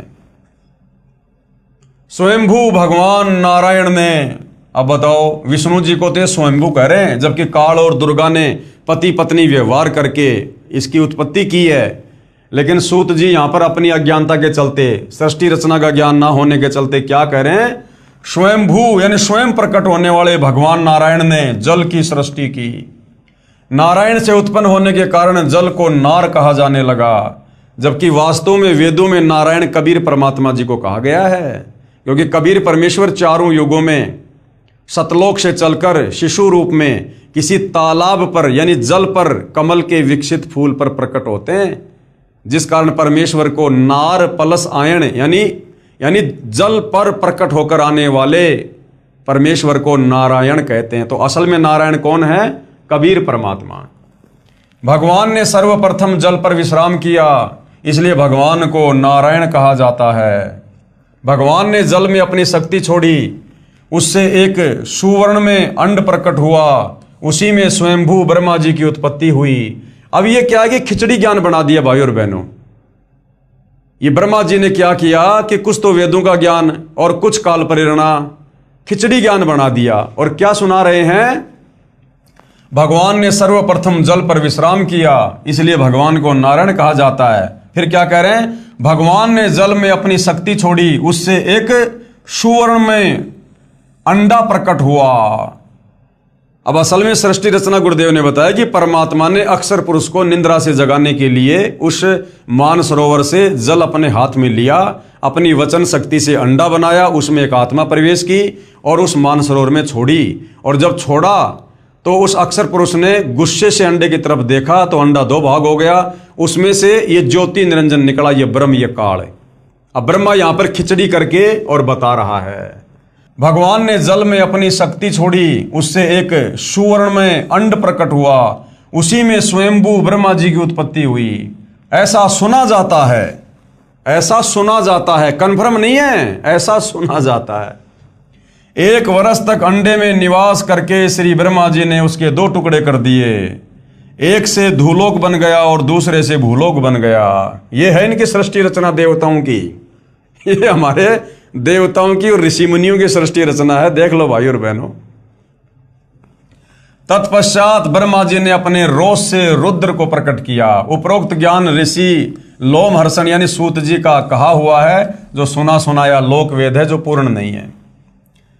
क्योंकि वक्ता कह रहा कि ऐसा सुना जाता है, इसलिए पूर्ण जानकारी के लिए श्री देवी महापुराण, श्री शिव महापुराण, श्री मद भगवत गीता तथा चारों वेद और पूर्ण परमात्मा द्वारा तत्व ज्ञान जो शवशम वेद अर्थात कबीर वाणी कहा जाता है, उसके लिए पढ़िए गहरी नजर गीता में परमेश्वर का सार संदेश, परिभाषा प्रभु की तथा पुस्तक यथार्थ ज्ञान प्रकाश में। वास्तविक ज्ञान को स्वयं कलयुग में प्रकट होकर कबीर परमेश्वर जी ने अपने खास सेवक श्री धर्मदास साहिब जी बांधवगढ़ वाले को पुनः ठीक ठीक बताया। यानी ये सृष्टि रचना का ज्ञान जो ये देवी देवता आधा अधूरा ये खिचड़ी करके जगत को दे रहे थे सतयुग से 650 साल पहले कबीर परमेश्वर जी ने बनारस के काशी में प्रकट होकर 120 वर्ष तक परमेश्वर ने लीला की, अपने तत्व ज्ञान का प्रचार किया और अपने खास सेवक श्री धर्मदास जी को पूरा ज्ञान ठीक ठीक बताया और कबीर सागर नामक ग्रंथ में लिपिबद्ध करवाया। श्री पाराशर जी ने काल ब्रह्म को परब्रह्म भी कहा है तथा ब्रह्म भी तथा विष्णु भी कहा है तथा इसी को अनादि अर्थात अमर भी कहा है। इस ब्रह्म अर्थात काल का जन्म मृत्यु नहीं होती, इसी से ऋषि की बाल बुद्धि सिद्ध होती है। यानी पाराशर ऋषि को कुछ ज्ञान नहीं है, ना ब्रह्म के बारे में, ना परब्रह्म के बारे में, ना पूर्ण ब्रह्म के बारे में, ना सृष्टि रचना के बारे में। विचार करें, विष्णु पुराण का ज्ञान एक ऋषि द्वारा कहा है, जिसने लोकवेद यानी सुने सुनाए ज्ञान अर्थात दंत कथा के आधार से कहा है, तथा ब्रह्मा पुराण का ज्ञान श्री लोमहर्षण ऋषि ने दक्ष आदि ऋषियों से सुना था, वह लिखा है। इसलिए उपरोक्त दोनों विष्णु पुराण तथा ब्रह्मा पुराण को समझने के लिए श्री देवी पुराण तथा श्री शिव पुराण का सहयोग लिया जाएगा। यानी भाइयों और बहनों, यह आध्यात्मिक ज्ञान किस कदर उलझा हुआ है। मालिक की वाणी है ना, 9 मन सूत उलझिया ऋषि रहे झकमार। ये ऋषि झक मार मार के रह गए, ये सृष्टि रचना भी नहीं समझ पाए, ये ब्रह्मा विष्णु महेश की उत्पत्ति को भी ढंग से नहीं बता पाए आप और हमें, जो अपने आप को प्रकांड ज्ञाता और ये तपस्वीर पता नहीं क्या क्या कहा करते थे। हम इनकी महिमा गाया करते थे बहुत बड़े ऋषि मानकर। इन्हें तो सृष्टि रचना का भी ज्ञान नहीं, ब्रह्मा विष्णु महेश के बारे में भी इनको ज्ञान नहीं। तो कितना उलझा हुआ ज्ञान था भाइयों और बहनों। ये परमेश्वर के बिना कोई सुलझा नहीं सकता। 9 मन सूत उलझिया ऋषि रहे जकमार, और सतगुरु ऐसा सुलझा दे फिर उलझे न दूजी बार। तो देखो सतगुरु रामपाल जी ने किस प्रकार से किस ग्रंथ का सहारा लेकर और किस प्रकार से किस ग्रंथ की सही सही व्याख्या करनी पड़ रही है। कौन समझा दे, कौन सुलझा दे। ये ऋषि ये केवल उलझा सकते हैं, सुलझाने का काम नहीं है। सुलझा तो वही सकता है जिसने सर्व सृष्टि को उत्पन्न किया, वास्तव में जो नारायण है। तो कबीर भगवान सतगुरु रामपाल जी ने वर्तमान में इस कलयुग में उलझे हुए शास्त्रों को सुलझाया है, जो स्वयं श्री ब्रह्मा जी ने अपने पुत्र नारद जी को सुनाया, जो श्री व्यास ऋषि के द्वारा ग्रहण हुआ तथा लिखा गया। अन्य पुराणों का ज्ञान श्री ब्रह्मा जी के ज्ञान के समान नहीं हो सकता, इसलिए अन्य पुराणों को समझने के लिए देवी पुराण तथा श्री शिव पुराण का सहयोग लिया जाएगा, क्योंकि यह ज्ञान दक्ष आदि ऋषियों के पिता श्री ब्रह्मा जी का दिया हुआ है। श्री देवी पुराण तथा श्री शिव पुराण को समझने के लिए श्रीमद् भगवद गीता तथा चारों वेदों का सहयोग लिया जाएगा, क्योंकि यह ज्ञान स्वयं भगवान काल रूपी ब्रह्म द्वारा दिया गया है, काट छांट करके, जो ब्रह्मा विष्णु तथा शिव जी का उत्पत्ति करता अर्थात वो पिता है। पवित्र वेदों तथा पवित्र श्रीमद् भगवद गीता जी के ज्ञान को समझने के लिए सूक्ष्म वेद अर्थात सूक्ष्म वेद का सहयोग लेना होगा, क्योंकि चारों वेदों में गीता जी में कंप्लीट आध्यात्मिक ज्ञान नहीं है। जो काल रूपी ब्रह्म की उत्पत्ति करता अर्थात पिता परम अक्षर ब्रह्म कबीर देव का दिया हुआ है। 5वां वेद सूक्ष्म वेद का ज्ञान, जो कबीर गिरबी यानी कबीर वाणी द्वारा स्वयं सत्य पुरुष ने प्रकट होकर बोला था। ऋग्वेद मंडल 9 सूक्त 96 मंत्र 16 से 20 तक इसका प्रमाण है, तथा श्रीमद् भगवद गीता में भगवान काल अर्थात ब्रह्म ने अपनी स्थिति स्वयं बताई है, जो सत्य है। अब आगे क्या कह रहे हैं परमात्मा। गीता अध्याय 15 श्लोक 18 में कहा कि मैं काल रूपी ब्रह्म अपने 21 ब्रह्मांडों में जितने भी प्राणी हैं उनमें श्रेष्ठ हूं। वे चाहे स्थूल शरीर में नाशवान हैं, चाहे आत्मा रूप में अविनाशी। इसलिए लोकवेद यानी सुने सुनाए ज्ञान के आधार से मुझे पुरुषोत्तम मानते हैं। ये पाराशर जैसे ऋषि, वेद व्यास जैसे ऋषि, ये लोमहर्षण जैसे ऋषि, इन लोगों ने आधे अधूरे सुने सुनाए ज्ञान के आधार से इस काल को 21 ब्रह्मांड में पुरुषोत्तम सिद्ध कर रखा है, भगवान सिद्ध कर रखा है। बाकी ये काल खुद कह रहा है गीता अध्याय 15 श्लोक 18 में कि मैं पुरुषोत्तम नहीं हूं, मैं तो लोकवेद के आधार से, इन ऋषि साधु संत महात्माओं की सुनी सुनाई दंत कथाओं के आधार से, क्योंकि इन ऋषियों को सृष्टि रचना का ज्ञान नहीं था, तत्व ज्ञान नहीं था, जिस कारण से ब्रह्मा विष्णु महेश से ऊपर ये किसी को जान नहीं पाए, पहचान नहीं पाए। तो इन्होंने इस ब्रह्म को, जिसका ओम मंत्र है, इस ब्रह्म प्राप्ति के लिए इन्होंने तप की, ओम नाम की साधना की। ब्रह्म ने दर्शन दिए नहीं, उसने सौगंध खा रखी है। अंत में इन्होंने इस ब्रह्म को फाइनल कर दिया कि भाई यही पुरुषोत्तम है, यही भगवान है, बस उसका प्रकाश देखा जा सकता है, बाकी वो निराकार है। वास्तव में पुरुषोत्तम यानी पुरुषों में उत्तम, भगवानों में सर्वश्रेष्ठ भगवान तो मुझ क्षर पुरुष अर्थात काल से तथा अक्षर पुरुष यानी परब्रह्म से भी अन्य है। गीता अध्याय 15 श्लोक 17 उत्तम पुरुष तु अन्य परमात्मा इति उदाहरते ये लोक तरम अवश्य विभर्ति अवय ईश्वर है। वही वास्तव में परमात्मा अर्थात भगवान कहा जाता है। कौन? कबीर देव। तीनों लोकों में प्रवेश करके सर्व का धारण पोषण करता है। ये लोक त्रियम अवश्य विभर्ति अवय ईश्वर है। वही वास्तव में अविनाशी परमेश्वर है। गीता अध्याय 15 श्लोक 16-17 गीता ज्ञानदाता ब्रह्म यानी काल स्वयं कह रहा है, हे अर्जुन तेरे तथा मेरे बहुत जन्म हो चुके हैं। काल खुद जन्म और मृत्यु में है, तू नहीं जानता, मैं जानता हूं। श्रीमद् भगवद गीता अध्याय 4 श्लोक 5 अध्याय 2 श्लोक 12 में प्रमाण है तथा अध्याय 7 श्लोक 18 में ये काल अपनी साधना को भी घटिया अनुतमाम बता रहा है कि ओम नाम की साधना से भी मुक्ति नहीं है। अध्याय 7 श्लोक 18 में अपनी साधना को भी अनुतमाम अति अश्रेष्ठ कहा है। इसलिए अध्याय 18 श्लोक 62 में कहा कि हे अर्जुन, सर्व भाव से सारी भक्ति छोड़कर मेरी काल की ब्रह्मा विष्णु महेश की उस परमेश्वर की शरण में जा, यानी उस परमेश्वर की पूजा कर, उसकी भक्ति कर, जिसकी कृपा से ही तू परम शांति को प्राप्त होगा तथा कभी न नष्ट होने वाले लोक अर्थात सतलोक को प्राप्त होगा। फिर अध्याय 15 श्लोक 4 में कहा है कि जब तुझे तत्वदर्शी संत प्राप्त हो जाए, जो गीता अध्याय 4 श्लोक 34 में तथा अध्याय 15 श्लोक 1 में वर्णित है, उसके बाद उस परम पद परमेश्वर की खोज करनी चाहिए, अर्थात डटकर सतलोक जाने की भक्ति करनी चाहिए, जिसमें गए साधक यानी सतलोक में गए भगत फिर लौटकर संसार यानी काल के किस ब्रह्मांड में नहीं आते, अर्थात पूर्ण मोक्ष प्राप्त करते हैं। जिस परमेश्वर से यानी जिस कबीर भगवान से यह सर्व संसार उत्पन्न हुआ, सारी सृष्टि रची गई है तथा वही सबका धारण पोषण करने वाला है, ये काल कह रहा है कि मैं यानी गीता ज्ञानदाता ब्रह्म रूपी काल भी उसी आदि पुरुष परमेश्वर की शरण में हूं। पूर्ण विश्वास के साथ उसी की भक्ति साधना अर्थात पूजा करनी चाहिए। और ये ऋषि हमारे को ब्रह्मा विष्णु महेश तक की ही यात्रा करवा रहे थे कि बस इनसे ऊपर और कोई भगवान नहीं है, जबकि ब्रह्मा विष्णु महेश से ऊपर इनका पिता काल भगवान है। ये तो कह रहा है कि परमात्मा तो वो है जिसको मारने में कोई भी सक्षम नहीं है। उत्तम पुरुष है तू अन्य परमात्मा इति उदारते। वो तो पर ब्रह्म से भी अगला भगवान है, वो पर ब्रह्म से भी अगला दूसरा अव्यक्त, वो है वास्तव में पुरुषोत्तम। श्री देवी पुराण से ज्ञान ग्रहण करें। श्री देवी महापुराण के आंशिक लेख तथा सार विचार।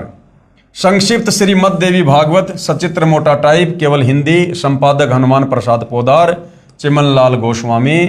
प्रकाशक हैं गोविंद भवन कार्यालय, गीता प्रेस गोरखपुर।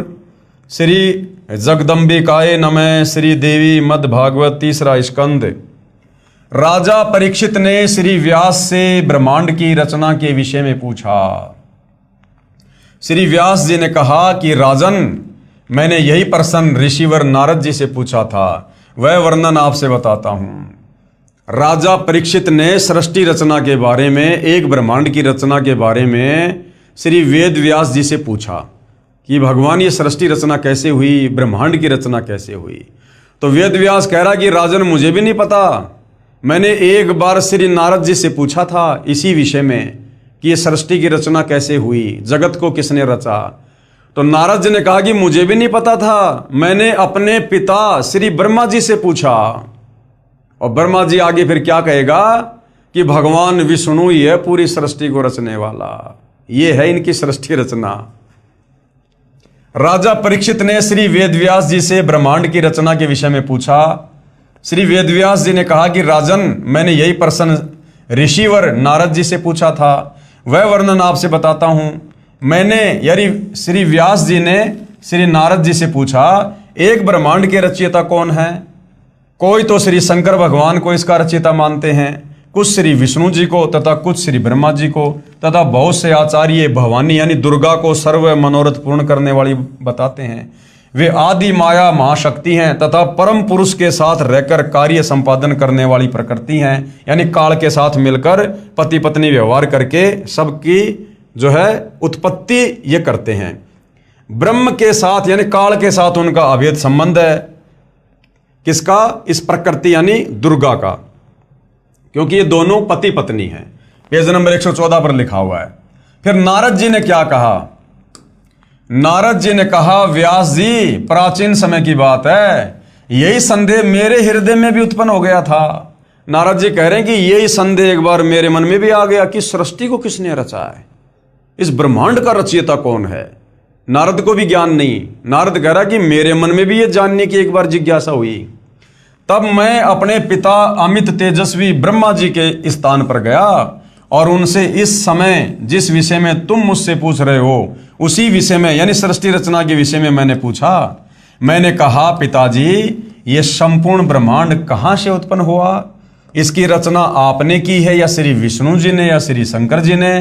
कृपया सत सत बताना। नारद जी कह रहे हैं, झूठ मत बोलना, सच्ची सच्ची बात बताना। ब्रह्मा जी ने कहा पेज नंबर 115 से 120 तथा 123, 125, 128, 129 पर। बेटा मैं इस प्रश्न का क्या उत्तर दूं, ये तो बड़ा ही जटिल है। अब देख लो, जो लोग ब्रह्मा जी को जगत पिता, प्रजापति, सबका उत्पत्ति करता, ब्रह्मांडों का रचयिता कह रहे हैं, अब देख लो श्री देवी पुराण में, श्रीमद् देवी भागवत पुराण में ब्रह्मा जी कह रहा है कि बेटा मैं इस सवाल का क्या जवाब दूं जो तू पूछ रहा ना कि ब्रह्मांड की रचना कैसे हुई, सृष्टि रचना कैसे हुई। कहता बेटा मैं इस सवाल का क्या जवाब दूं, ये तो बड़ा ही टेढ़ा प्रश्न है। पूर्व काल में यानी एक समय पहले सर्वत्र जल ही जल था। अपने विषय में बता रहे हैं कि बेटा जब मेरी उत्पत्ति हुई ना और जब मेरी आंख खुली तो मैं कमल के फूल पे बैठा था, चारों तरफ जल ही जल था, मुझे खुद नहीं पता कि वो जल कहां से आ गया। तब कमल से मेरी उत्पत्ति हुई, यानी ब्रह्मा जी से पहले तो कमल का फूल आ गया था। अगर ब्रह्मा जी ही सृष्टि का उत्पत्ति करता है तो ब्रह्मा की उत्पत्ति से पहले तो कमल के फूल की उत्पत्ति हो चुकी थी। वो जल की उत्पत्ति हो चुकी थी। जल भी तो किसी पृथ्वी पे होगा। तो भाई और बहनों, टोटल अज्ञान फैला रखा था हमारे नादान धर्म गुरुओं ने, शास्त्रों से अपरिचित होने के कारण। अब आपको भाई और बहनों लास्ट में सतगुरु रामपाल जी की स्थिति का पता चलेगा कि अब ये सारा का सारा रहस्य, ब्रह्मांड की रचना, काल की उत्पत्ति, परब्रह्म की उत्पत्ति, सात संग ब्रह्मांडों की उत्पत्ति, सतलोक की उत्पत्ति, ऊपर के लोकों की उत्पत्ति, अब कौन बता रहा है वर्तमान में? इन्हीं शास्त्रों से दिखा दिखा के प्रमाणित करके सतगुरु रामपाल जी। तो कौन परम शक्ति हैं सतगुरु रामपाल जी? स्वयं साक्षात कबीर देव, सर्व सृष्टि के रचनहार। तो ब्रह्मा जी कह रहा है कि बेटा ये बड़ा ही जटिल सवाल है।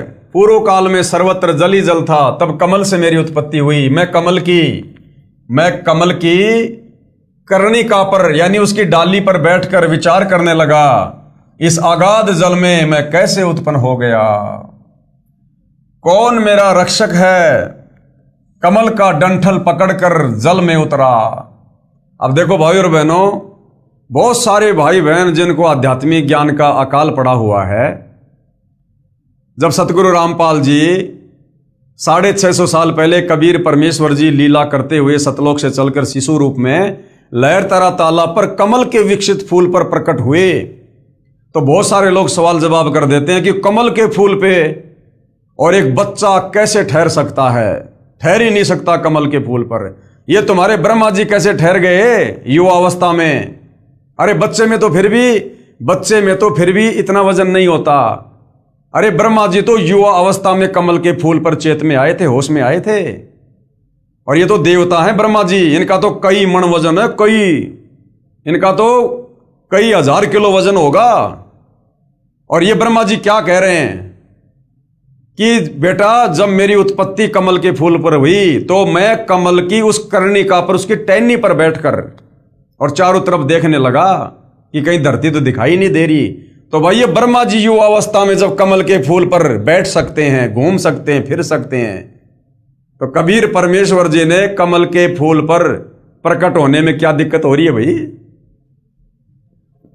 क्या कह रहा है? तब मेरी कमल से उत्पत्ति हुई, मैं उस कमल की कर्णिका पर बैठकर विचार करने लगा, इस अगाध जल में मैं कैसे उत्पन्न हो गया।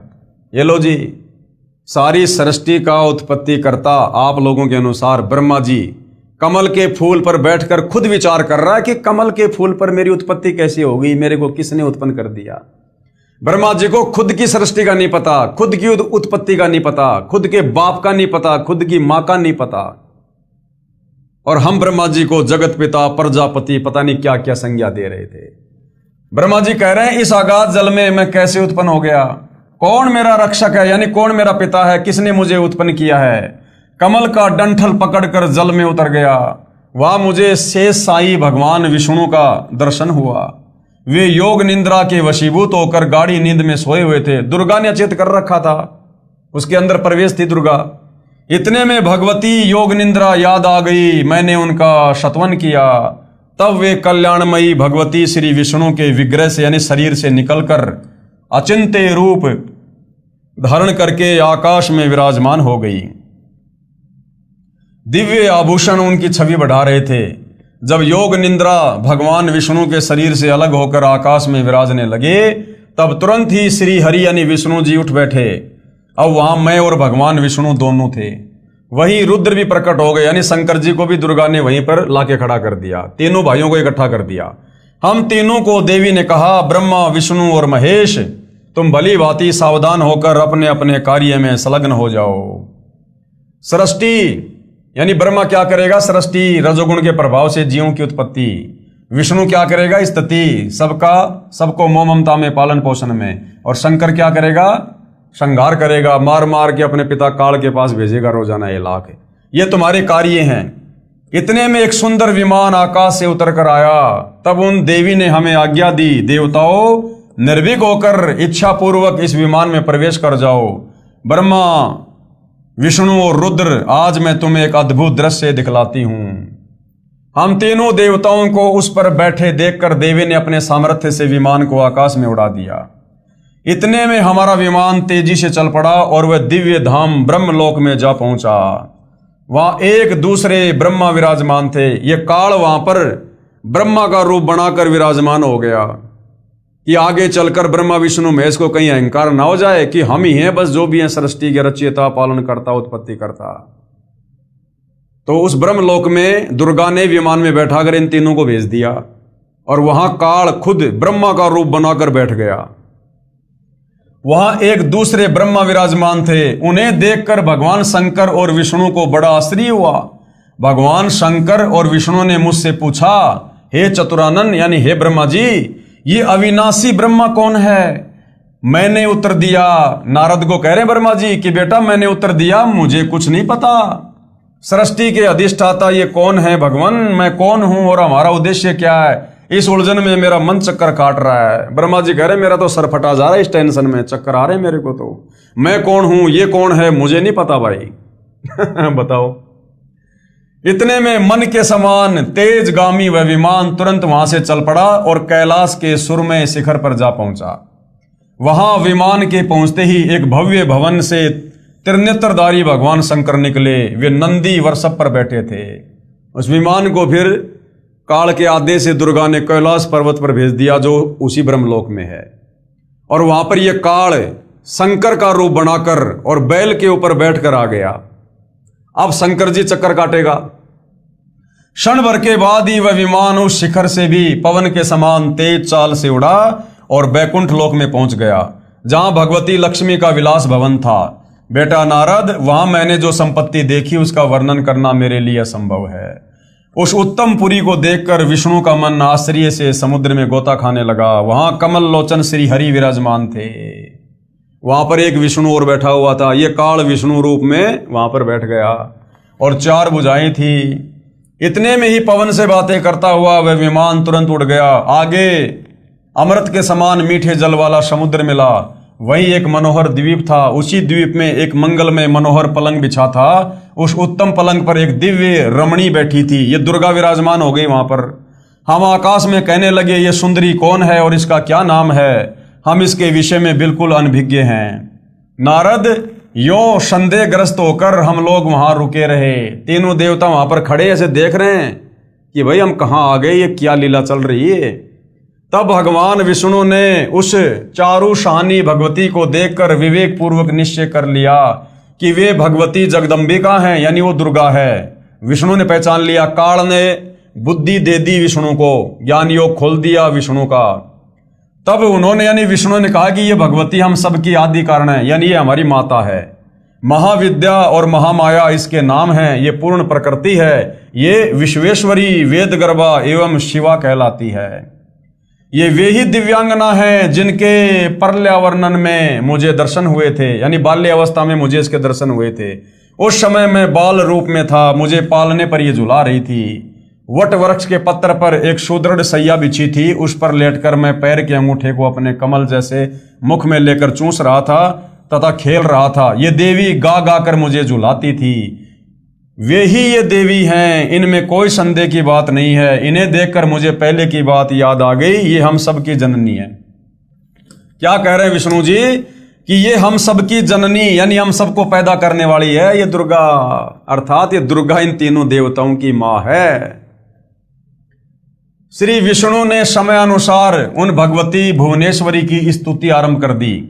भगवान विष्णु बोले, प्रकृति देवी को नमस्कार, यानी दुर्गा जी को नमस्कार। भगवती विधात्री को निरंतर नमस्कार, तुम शुद्ध स्वरूपा हो, ये सारा संसार तुम्ही से उद्भासित हो रहा है। अब बताओ, ये ब्रह्मा विष्णु महेश तो अपनी माता दुर्गा को कह रहे हैं कि तुमने सारी सृष्टि रची है, सारा संसार तुम्ही से उद्भासित है। मैं यानी विष्णु, ब्रह्मा और शंकर, हम सभी तुम्हारी ही कृपा से विद्यमान हैं। कि मैं ब्रह्मा और विष्णु तो आपकी कृपा से विद्यमान है, आपसे ही हमारा जन्म हुआ है। हमारा आविर्भाव यानी जन्म और तिरोभाव यानी मृत्यु हुआ करता है। केवल तुम ही नित्य हो, यानी माता दुर्गा तुम ही सनातनी हो, अविनाशी हो, जगत जननी, सारे संसार को पैदा करने वाली हो, प्रकृति और सनातनी देवी हो। अब बताओ, ब्रह्मा विष्णु महेश कह रहे हैं भैया हम तो कोई सृष्टि को पैदा करने वाले नहीं हैं, हम तो दुर्गा से ऊपर किसी को नहीं जानते, किसी को नहीं पहचानते। बाद में भगवान शंकर बोले, देवी यदि महाभाग विष्णु तुम्ही से प्रकट हुए हैं, यानी तुम्हारे से जन्म हुआ है, तो उसके बाद उत्पन्न होने वाले ब्रह्मा भी तुम्हारे बालक हुए। फिर मैं तमोगुणी लीला करने वाला शंकर क्या तुम्हारी संतान नहीं हुआ? अर्थात मुझे भी उत्पन्न करने वाली तुम ही हो, यानी मेरी मां भी तुम ही हो। इस संसार की सृष्टि, स्थिति और संहार में तुम्हारे गुण सदा समर्थ हैं। उन्हीं तीनों गुणों से उत्पन्न हम, यानी यही तीनों गुण है, ये तीनों देवता हैं, ब्रह्मा विष्णु महेश। रजोगुण ब्रह्मा, सतोगुण विष्णु, तमोगुण शंकर। उन्हीं तीनों गुणों से उत्पन्न हम ब्रह्मा विष्णु एवं शंकर नियम अनुसार कार्य में तत्पर रहते हैं। कि हमारी मनमर्जी नहीं चलती, हमारे को जो आज्ञा आपने दे रखी है हम तो उस आज्ञा में रह के अपना कार्य करते हैं। मैं, ब्रह्मा और शिव विमान पर चढ़कर जा रहे थे। विष्णु जी कह रहे हैं कि मैं, ब्रह्मा और शिव विमान पर चढ़कर जा रहे थे। हमें रास्ते में नए नए जगत दिखाई पड़े, नई नई सृष्टि दिखाई पड़ी। भवानी भला कहिए तो उन्हें किसने बनाया। इसलिए यही प्रमाण देखिए, श्रीमद् देवी भागवत महापुराण, सहभाष्टिकम, शैमात्यम, खेमरा श्री कृष्णदास प्रकाशक, बंबई। इसमें संस्कृत सहित हिंदी अनुवाद किया है। तीसरा स्कंद, अध्याय 4, पेज नंबर 10, श्लोक नंबर 42।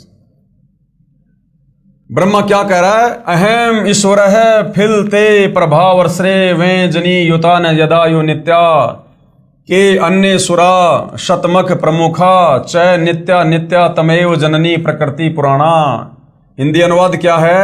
हे मात, ब्रह्मा, मैं तथा शिव तुम्हारे ही प्रभाव से जन्मवान हैं, यानी हमारी उत्पत्ति करता आप हो। हमारा जन्म आप दुर्गा से हुआ, तीनों का, ब्रह्मा विष्णु महेश का।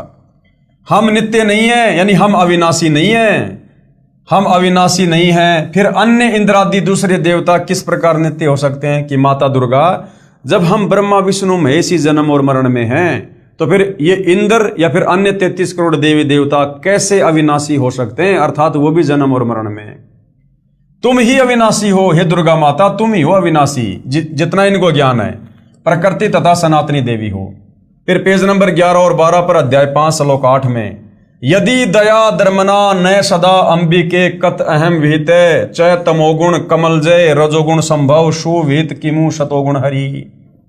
अनुवाद, भगवान शंकर बोले, हे मात, यदि हमारे ऊपर आप दया युक्त हो तो मुझे तमोगुण क्यों बना दिया? मुझे ऐसे भयंकर कार्य में क्यों लगा दिया? और कमल से उत्पन्न ब्रह्मा को रजोगुण क्यों बनाया तथा विष्णु को शतोगुण क्यों बनाया? अर्थात जीवों के जन्म मृत्यु रूपी दुष्कर्म में क्यों लगाया? श्लोक 12, रमये से सौपति पुरुष सदा तम गति न ही विह विदम शिवे। अब क्या कह रहा है विष्णु? अपने पति पुरुष अर्थात काल भगवान के साथ सदा भोग विलास करती रहती हो, आपकी गति कोई नहीं जानता।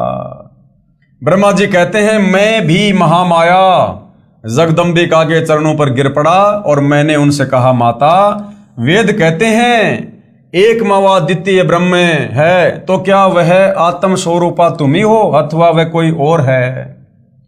अब ब्रह्मा जी कह रहे हैं कि माता, मैंने वेदों में पढ़ा कि एक ब्रह्म और है जो आपसे अलग है, वो आप ही हो या वो ब्रह्म कोई और है? तो दुर्गा क्या कह रही है? देवी ने कहा, मैं और ब्रह्म एक ही हैं। अपने बेटों को भी सच्चाई नहीं बताते भाई और बहनों। ये दुर्गा अपने पुत्र को भी सच्चाई नहीं बता रही काल के डर से। काल ने कहा था कि दुर्गा मेरा भेद किसी को मत दे देना, आज के बाद मैं किसी को दर्शन नहीं दूंगा। तो दुर्गा काल के डर से ब्रह्मा को सच नहीं बता रही और कह रही है कि मैं और ब्रह्म एक ही हैं, मुझ में और इन ब्रह्म में कभी किंचित मात्र भी भेद नहीं है। गौरी, ब्राह्मी, रौद्री, वाराही, वैष्णवी, शिवा, वारुणी, कोबेरी, नारसिंगी और वासवी सभी मेरे रूप हैं। ब्रह्मा जी, इस शक्ति को तुम अपनी स्त्री बनाओ। यानी समुद्र मंथन में जो 3 लड़कियां निकली, सबसे पहले सावित्री, तो सावित्री की शादी ब्रह्मा जी के साथ कर दी और कहा कि तुम इसको अपनी पत्नी बनाओ।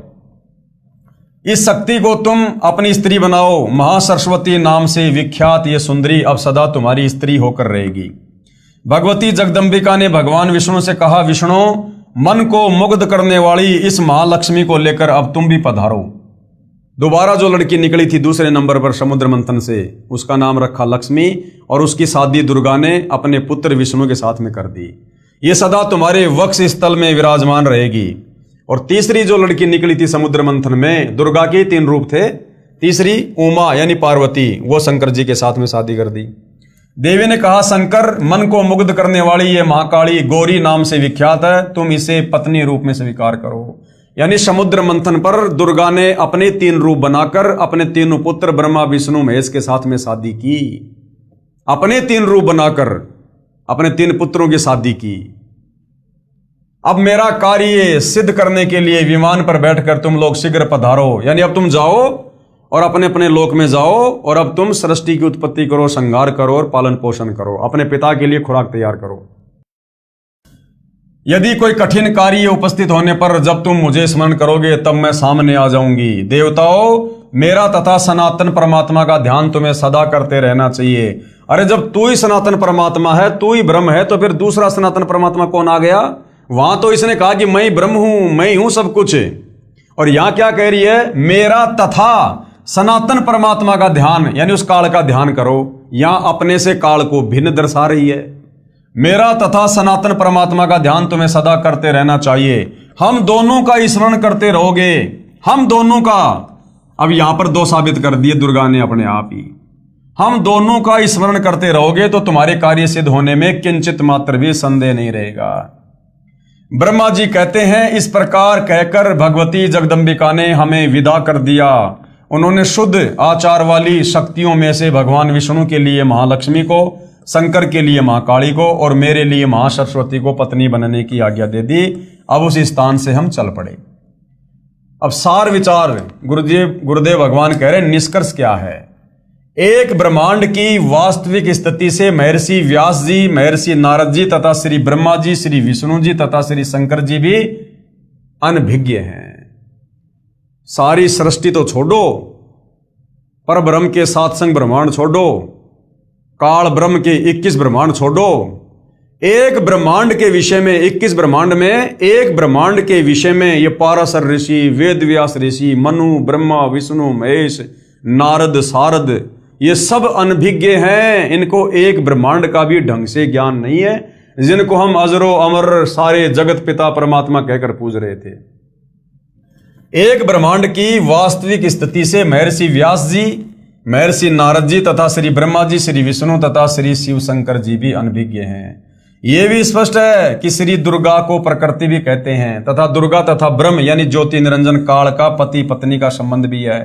इसलिए लिखा है कि ब्रह्म के साथ प्रकृति का अभेद संबंध है। जैसे पत्नी को अर्धांगिनी भी कहते हैं। श्री ब्रह्मा जी को स्वयं नहीं पता कि मैं कहां से उत्पन्न हुआ। कह रहा, बेटा नारद, जब मेरी आंख खुली तो मैं कमल के फूल पर बैठा पाया, मुझे नहीं पता ये सृष्टि किसने रची, ये जल कहां से आ गया, अब मेरा आगे क्या कार्य है। ब्रह्मा को अपनी उत्पत्ति का नहीं पता।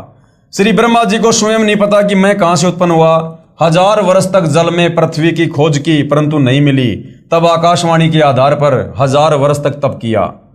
कमल का डंठल पकड़कर नीचे उतरा तो वहां शेषनाग की सैया पर भगवान विष्णु बेहोश पड़े थे। श्री विष्णु जी के शरीर में से एक देवी निकली, भूतनी की तरह, जो सुंदर आभूषण पहने आकाश में विराजमान हो गई।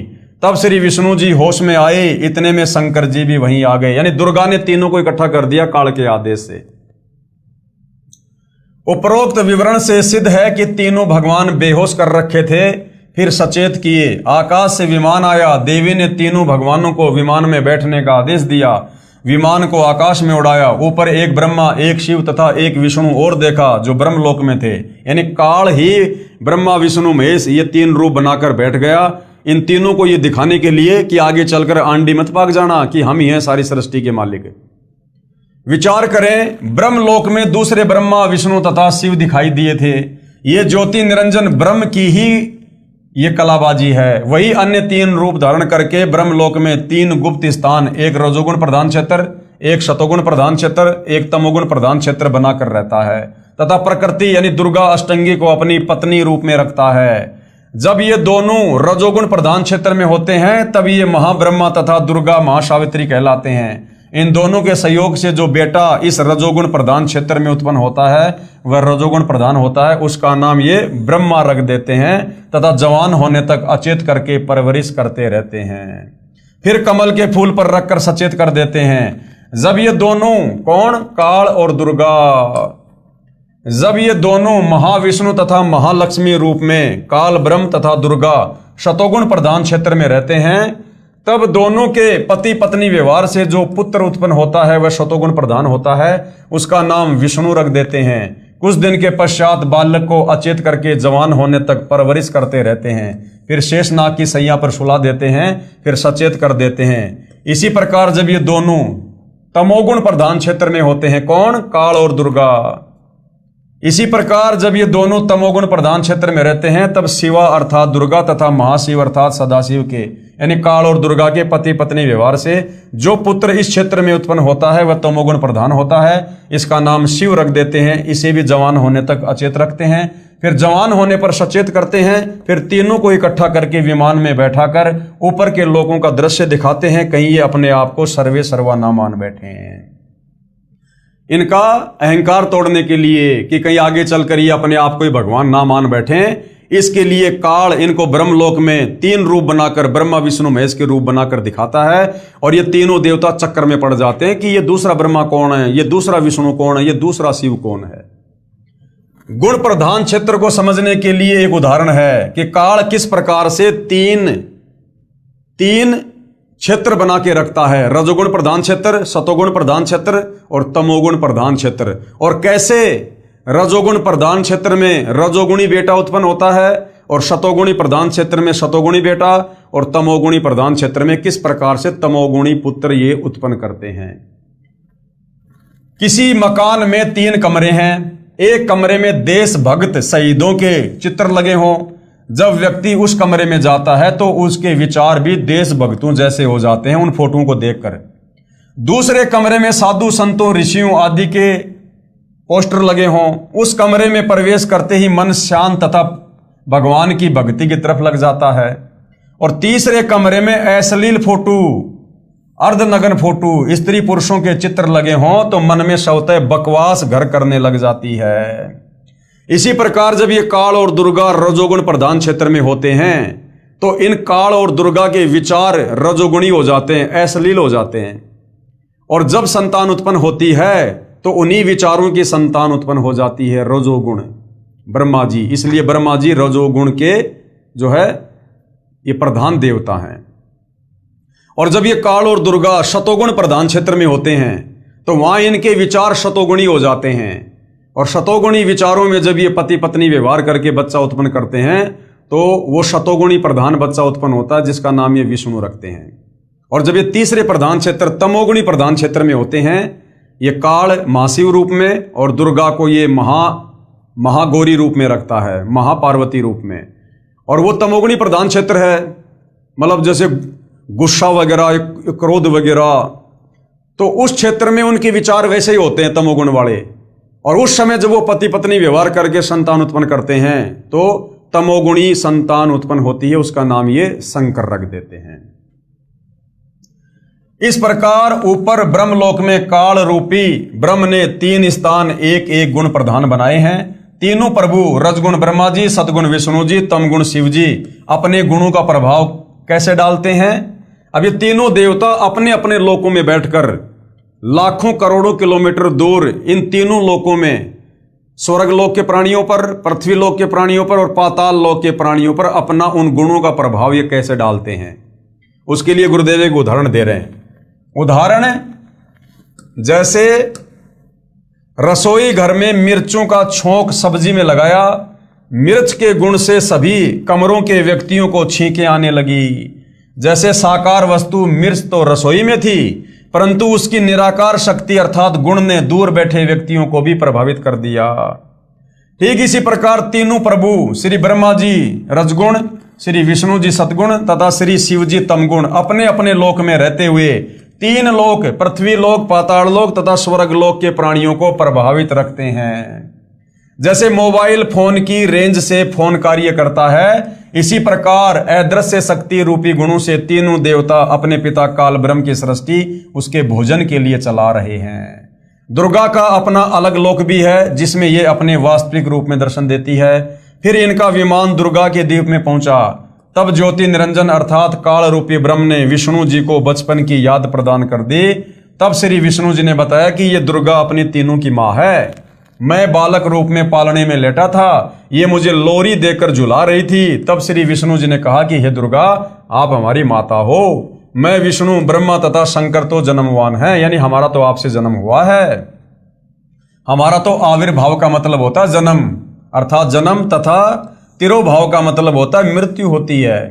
हम अविनाशी नहीं हैं, आप प्रकृति देवी हो। ये बात श्री शंकर जी ने भी स्वीकार की तथा कहा कि मैं तमोगुणी लीला करने वाला शंकर भी आपका ही पुत्र हूं। श्री विष्णु जी तथा श्री ब्रह्मा जी भी आपसे ही उत्पन्न हुए हैं। तो भाई और बहनों, कितने कंसेप्ट क्लियर कर दिए पूज्य गुरुदेव भगवान ने इन्हीं पुराणों से कि ब्रह्मा विष्णु महेश की माँ दुर्गा है, इनका जो बाप है, पिता है, वो काल है। दुर्गा और काल आपस में पति पत्नी हैं। ये तीनों देवता ब्रह्मा विष्णु महेश, इनका जन्म और मृत्यु होती है, ये अविनाशी नहीं है। कितने कंसेप्ट परमेश्वर जी ने क्लियर कर दिए। फिर इन तीनों देवताओं की शादी दुर्गा ने की। प्रकृति देवी दुर्गा ने अपनी शब्द शक्ति से अपने ही अन्य तीन रूप धारण किए और समुद्र में जाके छुप गई। श्री ब्रह्मा जी की शादी सावित्री से, श्री विष्णु जी की शादी लक्ष्मी से तथा श्री शिव की शादी उमा अर्थात काली से करके विमान में बैठाकर इनके अलग अलग द्वीपों यानी लोकों में भेज दिया। ज्योति निरंजन यानी काल ब्रह्म ने अपने श्वासों द्वारा समुद्र में 4 वेद छुपा दिए। फिर प्रथम सागर मंथन के समय ऊपर प्रकट कर दिए। ज्योति निरंजन यानी काल के आदेश से दुर्गा ने 4 वेद श्री ब्रह्मा जी को दिए। ब्रह्मा ने दुर्गा यानी अपनी माता से पूछा कि वेदों में जो ब्रह्म है वो आप ही हो या कोई अन्य है। तो दुर्गा ने शुरू में तो झूठ बोल दिया। दुर्गा ने काल के डर से वास्तविकता छुपाने की चेष्टा करते हुए कहा कि मैं तथा ब्रह्म एक ही हैं, कोई भेद नहीं है। फिर भी वास्तविकता नहीं छुपी। दुर्गा ने फिर दुर्गा ने हकीकत बतानी पड़ी कि तुम तीनों मेरा तथा ब्रह्म का सदा स्मरण करते रहना, मेरा तथा ब्रह्म का। फिर लास्ट में दुर्गा ने 2 साबित कर दिए कि बेटा मैं अलग हूं और तुम्हारा बाप ब्रह्म अलग है। फिर तुम तीनों यानी तुम ब्रह्मा विष्णु महेश, मेरा यानी दुर्गा का और ब्रह्म यानी काल का सदा स्मरण करते रहना।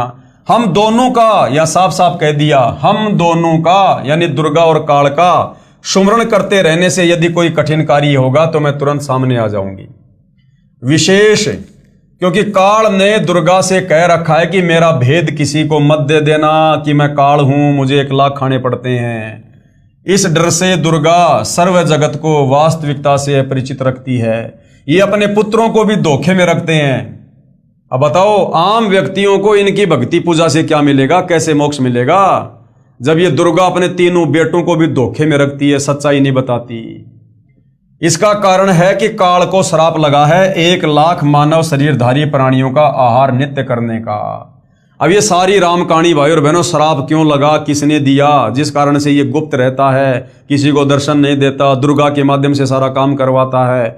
ब्रह्मा विष्णु महेश की ड्यूटी लगा रखी है के गुण से युक्त करके। ये सारी राम कहानी उस समय पता चलेगी जब हम सृष्टि रचना को पढ़ेंगे, समझेंगे, एक बार नहीं कई बार। इसलिए गुरुदेव बार बार कहते हैं कि बच्चों सृष्टि रचना को अच्छे से पढ़ो, समझो। सृष्टि रचना को समझे बिना कोई भी धर्म ग्रंथ हमारी समझ में नहीं आएगा। इसलिए अपने तीनों बेटों से अपना आहार तैयार करवाता है ये काल। श्री ब्रह्मा जी के रजोगुण के प्रभाव से सर्व प्राणियों से संतान उत्पत्ति करवाता है। श्री विष्णु जी के सतोगुण से एक दूसरे में मोह उत्पन्न करके स्थिति अर्थात काल जाल में रोक के रखता है। तथा श्री शंकर जी के तमोगुण से संहार करवाकर अपना आहार तैयार करवाता है। फिर तीनों भगवानों को भी मार कर खाता है। समय आने पर जब ब्रह्मा विष्णु महेश का शरीर छूटता है, क्योंकि ये तो जन्मवान है, जन्म और मृत्यु है, 21 ब्रह्मांड में सब जन्मते और मरते हैं। काल भी जन्मता और मरता है, दुर्गा भी जन्मती और मरती है। तो ब्रह्मा विष्णु महेश जो काल और दुर्गा से उत्पन्न है, ये भला कैसे अविनाशी हो सकते हैं? तो जब ब्रह्मा विष्णु महेश का शरीर छूटता है, उस समय फिर ये काल इनको भी तपतशिला पर भून भून के खाता है, इनका भी शोरबा निकालता है, तथा नए पुण्यकर्मी प्राणियों में से 3 पुत्र उत्पन्न करके अपना कार्य जारी रखता है, और नई अन्य 3 आत्माओं को उसी प्रकार से उन 3 क्षेत्रों में ले जाकर रजोगुणी, तमोगुणी, सतोगुणी करके और फिर ब्रह्मा विष्णु महेश की पोस्ट पे बैठा देता है और अपना कार्य अपने भोजन के लिए लगातार जारी रखता है। तथा पहले वाले तीनों ब्रह्मा शिव 84 लाख योनियों तथा स्वर्ग नरक में कर्म आधार से चक्कर लगाते रहते हैं। यही प्रमाण शिव महापुराण रुद्र संहिता प्रथम सृष्टि खंड अध्याय 6, 7 तथा 8, 9 में भी है। अब आगे गुरुदेव कह रहे हैं श्री शिव महापुराण से सार विचार। अब श्री शिव महापुराण सृष्टि रचना के विषय में, ब्रह्मा विष्णु महेश की उत्पत्ति के विषय में, काल और प्रकृति के विषय में क्या कुछ कह रहा है। शिव महापुराण, श्री शिव महापुराण अनुवादक हैं श्री हनुमान प्रसाद पोदार, प्रकाशक हैं गोविंद भवन कार्यालय, गीता प्रेस गोरखपुर, मोटा टाइप, अध्याय 6, रुद्र संहिता प्रथम खंड, सृष्टि से निष्कर्ष। अपने पुत्र श्री नारद जी के श्री शिव तथा श्री शिवा के विषय में पूछने पर नारद जी ने ब्रह्मा जी से पूछा कि शिव और शिवा क्या है, काल और दुर्गा क्या है।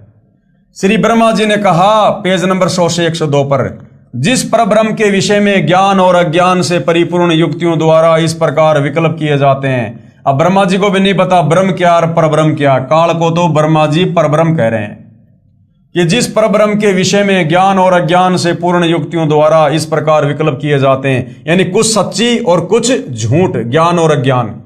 जो निराकार परब्रह्म है वही साकार रूप में सदाशिव रूप धारण कर मनुष्य रूप में प्रकट हुआ, यानी वो काल ही सदाशिव रूप में शंकर जी के रूप में प्रकट होकर दर्शन देता है। सदाशिव ने अपने शरीर से एक स्त्री को उत्पन्न किया। अब ब्रह्मा जी ने थोड़ी बहुत सृष्टि रचना तो कबीर भगवान से सुनी और बाकी इसने वेदों से ले ली अटपट और खिचड़ी ज्ञान बना लिया। और क्या कह रहा है, सदाशिव ने अपने शरीर से एक स्त्री को उत्पन्न किया, जबकि यह सच्चाई नहीं है। जब सतलोक में इस काल ने दुर्गा के साथ में दुर्व्यवहार करना चाहा तो दुर्गा ने इसके मुख के माध्यम से इसके पेट में जाके शरण ली और वहां जाकर कबीर भगवान से अराज की कि हे कबीर परमात्मा मेरी रक्षा करो। फिर कबीर परमात्मा सहजदास के रूप में आते हैं और काल का पेट फाड़कर दुर्गा को बाहर निकालते हैं, वापस काल के पेट को सेट करते हैं। तो अब ये ब्रह्मा जी क्या कह रहा है कि सदाशिव ने अपने शरीर से एक स्त्री को उत्पन्न किया, यानी दुर्गा इस काल के शरीर से बाहर आई थी सतलोक में, जिसे प्रधान प्रकृति अंबिका और त्रिदेव जननी ब्रह्मा विष्णु शिव की माता कहा जाता है, जिसकी 8 भुजाएं हैं। यानी सृष्टि रचना का ज्ञान ब्रह्मा जी को नहीं है, खिचड़ी ज्ञान है, खिचड़ी ज्ञान है। शुक्र मनाओ भाई और बहनों, जो ज्ञान ब्रह्मा विष्णु महेश को नहीं है वो ज्ञान आज पूज्य गुरुदेव ने आप और हमें दे दिया। अब बताओ ये पाराशर ऋषि, वेदव्यास ऋषि, ब्रह्मा विष्णु महेश, ये ज्ञान मार्ग में आप और हमारे सामने ये नहीं टिक सकते। इसलिए गुरुदेव भगवान कहते हैं कि जो भगत 3-4 साल तक अच्छे से इस ज्ञान को समझ लेगा उसके सामने ब्रह्मा विष्णु महेश भी मुंह की खाके जाएंगे, मुंह की खाके। अब श्री विष्णु की उत्पत्ति, जो वे सदाशिव हैं यानी जो काल है, उन्हें परम पुरुष ईश्वर शिवा शंभु और महेश्वर कहते हैं, क्योंकि किस ब्रह्मांड में लोक वेद के आधार से भगवान सिद्ध हो रखा है। वे अपने सारे अंगों में भस्म रमाए रहते हैं। उन काल रूपी ब्रह्म ने, देखो खुद कह रहा है ब्रह्मा, उस काल रूपी ब्रह्म ने एक शिवलोक नामक ब्रह्मलोक में तमोगुण प्रधान क्षेत्र धाम बनाया, उसे काशी कहते हैं। अब ये सृष्टि रचना ब्रह्मा जी को कबीर परमात्मा जी ने समझाई थी, लेकिन फिर इसने डामाडोल कर दिया, काल ने फिर उसको डामाडोल कर दिया। फिर ब्रह्मा जी ने वेदवाद पढ़े, कुछ वेदों वाला ज्ञान ले लिया, कुछ परमात्मा से सुनी सुनाई सृष्टि रचना ले ली और खिचड़ी ज्ञान बना के ब्रह्मा जी ने फिर नीचे मनु जैसे अपने वंशजों को दे दिया। उसे काशी कहते हैं। शिव तथा शिवा यानी काल और दुर्गा ने पति पत्नी रूप में रहते हुए एक पुत्र की उत्पत्ति की, जिसका नाम विष्णु रखा। अध्याय 7 रुद्र संहिता शिव महापुराण, पेज नंबर 103-104।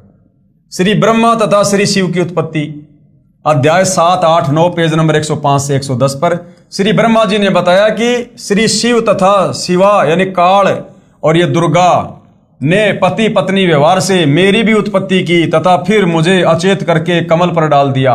अब इसको क्या पता, ये कैसे कह सकता ये बात, क्योंकि कबीर परमात्मा जी ने सारी सृष्टि रचना इनको बताई थी, समझाई थी और कुछ उन वेदों में लिखी हुई थी, तो जिस कारण से ब्रह्मा जी खिचड़ी ज्ञान करके नारद जी को बता रहा है। यही काल महाविष्णु रूप धारण करके अपने नाभि से एक कमल उत्पन्न कर लेता है। ब्रह्मा आगे कहता है फिर होश में आया, यानी फिर मैं होश में आया तो कमल की मूल को ढूंढना चाहा परंतु असफल रहा। फिर तप करने की आकाशवाणी हुई, काल ने आकाशवाणी कर दी तप करो तप करो, तप किया। फिर मेरी तथा विष्णु की किसी बात पर लड़ाई हो गई, विवरण इसी पुस्तक के पेज नंबर 260 पर। तब हमारे बीच में एक तेजो में लिंग प्रकट हो गया, काल ने वो तेजो में खंबा प्रकट कर दिया तथा ओम ओम का नाद प्रकट हुआ, ओम ओम की आवाज प्रकट हुई। उस लिंग पर ऐ ऊ मैं तीनों अक्षर भी लिखे थे। फिर रुद्र रूप धारण करके सदाशिव 5 मुख वाले मानव रूप में प्रकट हुए, यानी काल प्रकट हो गया फिर शंकर रूप में 5 मुंह लगा के। उसके साथ शिवा यानी दुर्गा भी थी। फिर शंकर को अचानक प्रकट कर दिया, क्योंकि ये पहले अचेत था, फिर सचेत करके तीनों को इकट्ठे कर दिया तथा कहा कि तुम तीनों सृष्टि स्थिति तथा संहार का कार्य संभालो। रजगुण प्रधान ब्रह्मा जी, सतगुण प्रधान विष्णु जी तथा तमगुण प्रधान शिव जी, इस प्रकार तीनों देवताओं में गुण है, परंतु शिव काल रूपी ब्रह्म गुणातीत है। ये जो सदाशिव है इनका पिता है काल ब्रह्म, इसने तीनों बेटों को एक एक गुण से युक्त कर दिया और फिर ये इनसे अलग ब्रह्म लोक में जाकर रहने लग गया। तो तीनों देवताओं में गुण है और ये जो काल है शिव सदाशिव ये गुणातीत है, यानी ये तीनों गुणों से दूर है। ये तीनों गुण इसने अपने तीनों पुत्रों को दे दिए, ब्रह्मा विष्णु महेश को। है तो ये भी तीनों गुणों से युक्त है, लेकिन ये और ये तीनों देवता परस्पर अलग अलग रहते हैं। इसलिए कह रहा है इस प्रकार तीनों देवताओं में गुण है ब्रह्मा विष्णु महेश में, परंतु शिव यानी काल रूपी ब्रह्म गुणातीत है, गुणातीत माने गए हैं। पृष्ठ 110 पर अब गुरुदेव भगवान क्या कह रहे हैं, सार विचार, यानी अभी आपको जो सारी बातें बताई हैं इन पुराणों से लिखी हुई दिखाई हैं, पेज नंबर अध्याय नंबर सब। अब इन सारी बातों का निष्कर्ष क्या है ब्रह्मा विष्णु महेश को लेकर, काल और दुर्गा को लेकर, इनकी उत्पत्ति को लेकर, यानी सार उपरोक्त विवरण से स्पष्ट है कि काल रूपी ब्रह्म अर्थात सदाशिव तथा प्रकृति यानी दुर्गा श्री ब्रह्मा श्री विष्णु तथा श्री शिव के माता पिता हैं। यानी तीनों देवता ब्रह्मा विष्णु महेश के माता पिता इन पुराणों ने साबित कर दिया कि ये काल और ये दुर्गा है। काल को ब्रह्म भी कहते हैं, सदाशिव भी कहते हैं, दुर्गा को जो है प्रकृति और जो है प्रधान भी कहते हैं। यानी काल और दुर्गा ये ब्रह्मा विष्णु महेश के जनक हैं, इनके माता पिता हैं। एक तो ये क्लियर हो गया। दूसरा,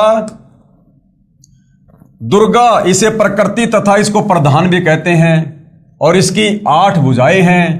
यह सदाशिव अर्थात ज्योति निरंजन काल के शरीर अर्थात पेट से निकली थी।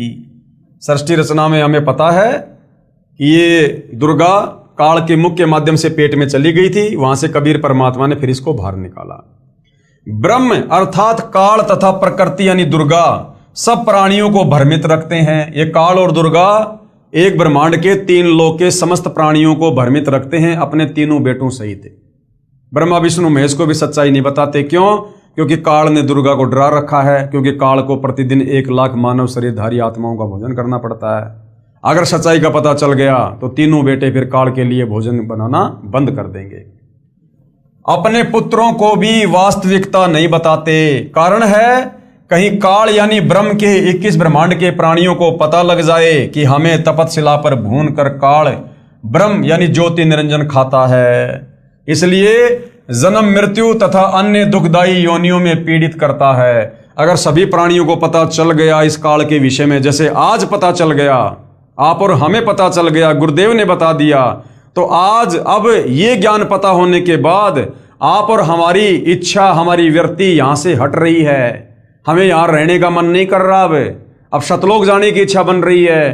तो काल को डर रहता है यदि सभी प्राणियों को मेरी असलियत का पता चल गया, सृष्टि रचना का पता चल गया कि मैं रोजाना 1 लाख खाता हूं, तो सारे प्राणी उस तत्वदर्शी संत की शरण में आकर मेरे लोक से भाग जाएंगे, सतलोक चले जाएंगे, फिर मैं खाऊंगा क्या।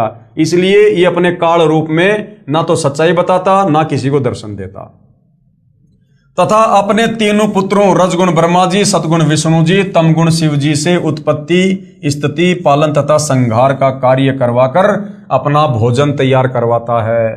क्योंकि काल को 1 लाख मानव शरीरधारी प्राणियों का आहार करने का श्राप लगा है। कृपया श्रीमद् भगवत गीता जी में भी देखिए, काल ब्रह्म तथा प्रकृति यानी दुर्गा के पति पत्नी कर्म से रजगुण ब्रह्मा, सतगुण विष्णु तथा तमगुण शिव की उत्पत्ति। अब ये तीनों गुण क्या है, ये हम पहले भी पढ़ चुके हैं, लेकिन हम फिर पढ़ेंगे इसको भाई और बहनों, और हम आज यहीं तक लेंगे इसको।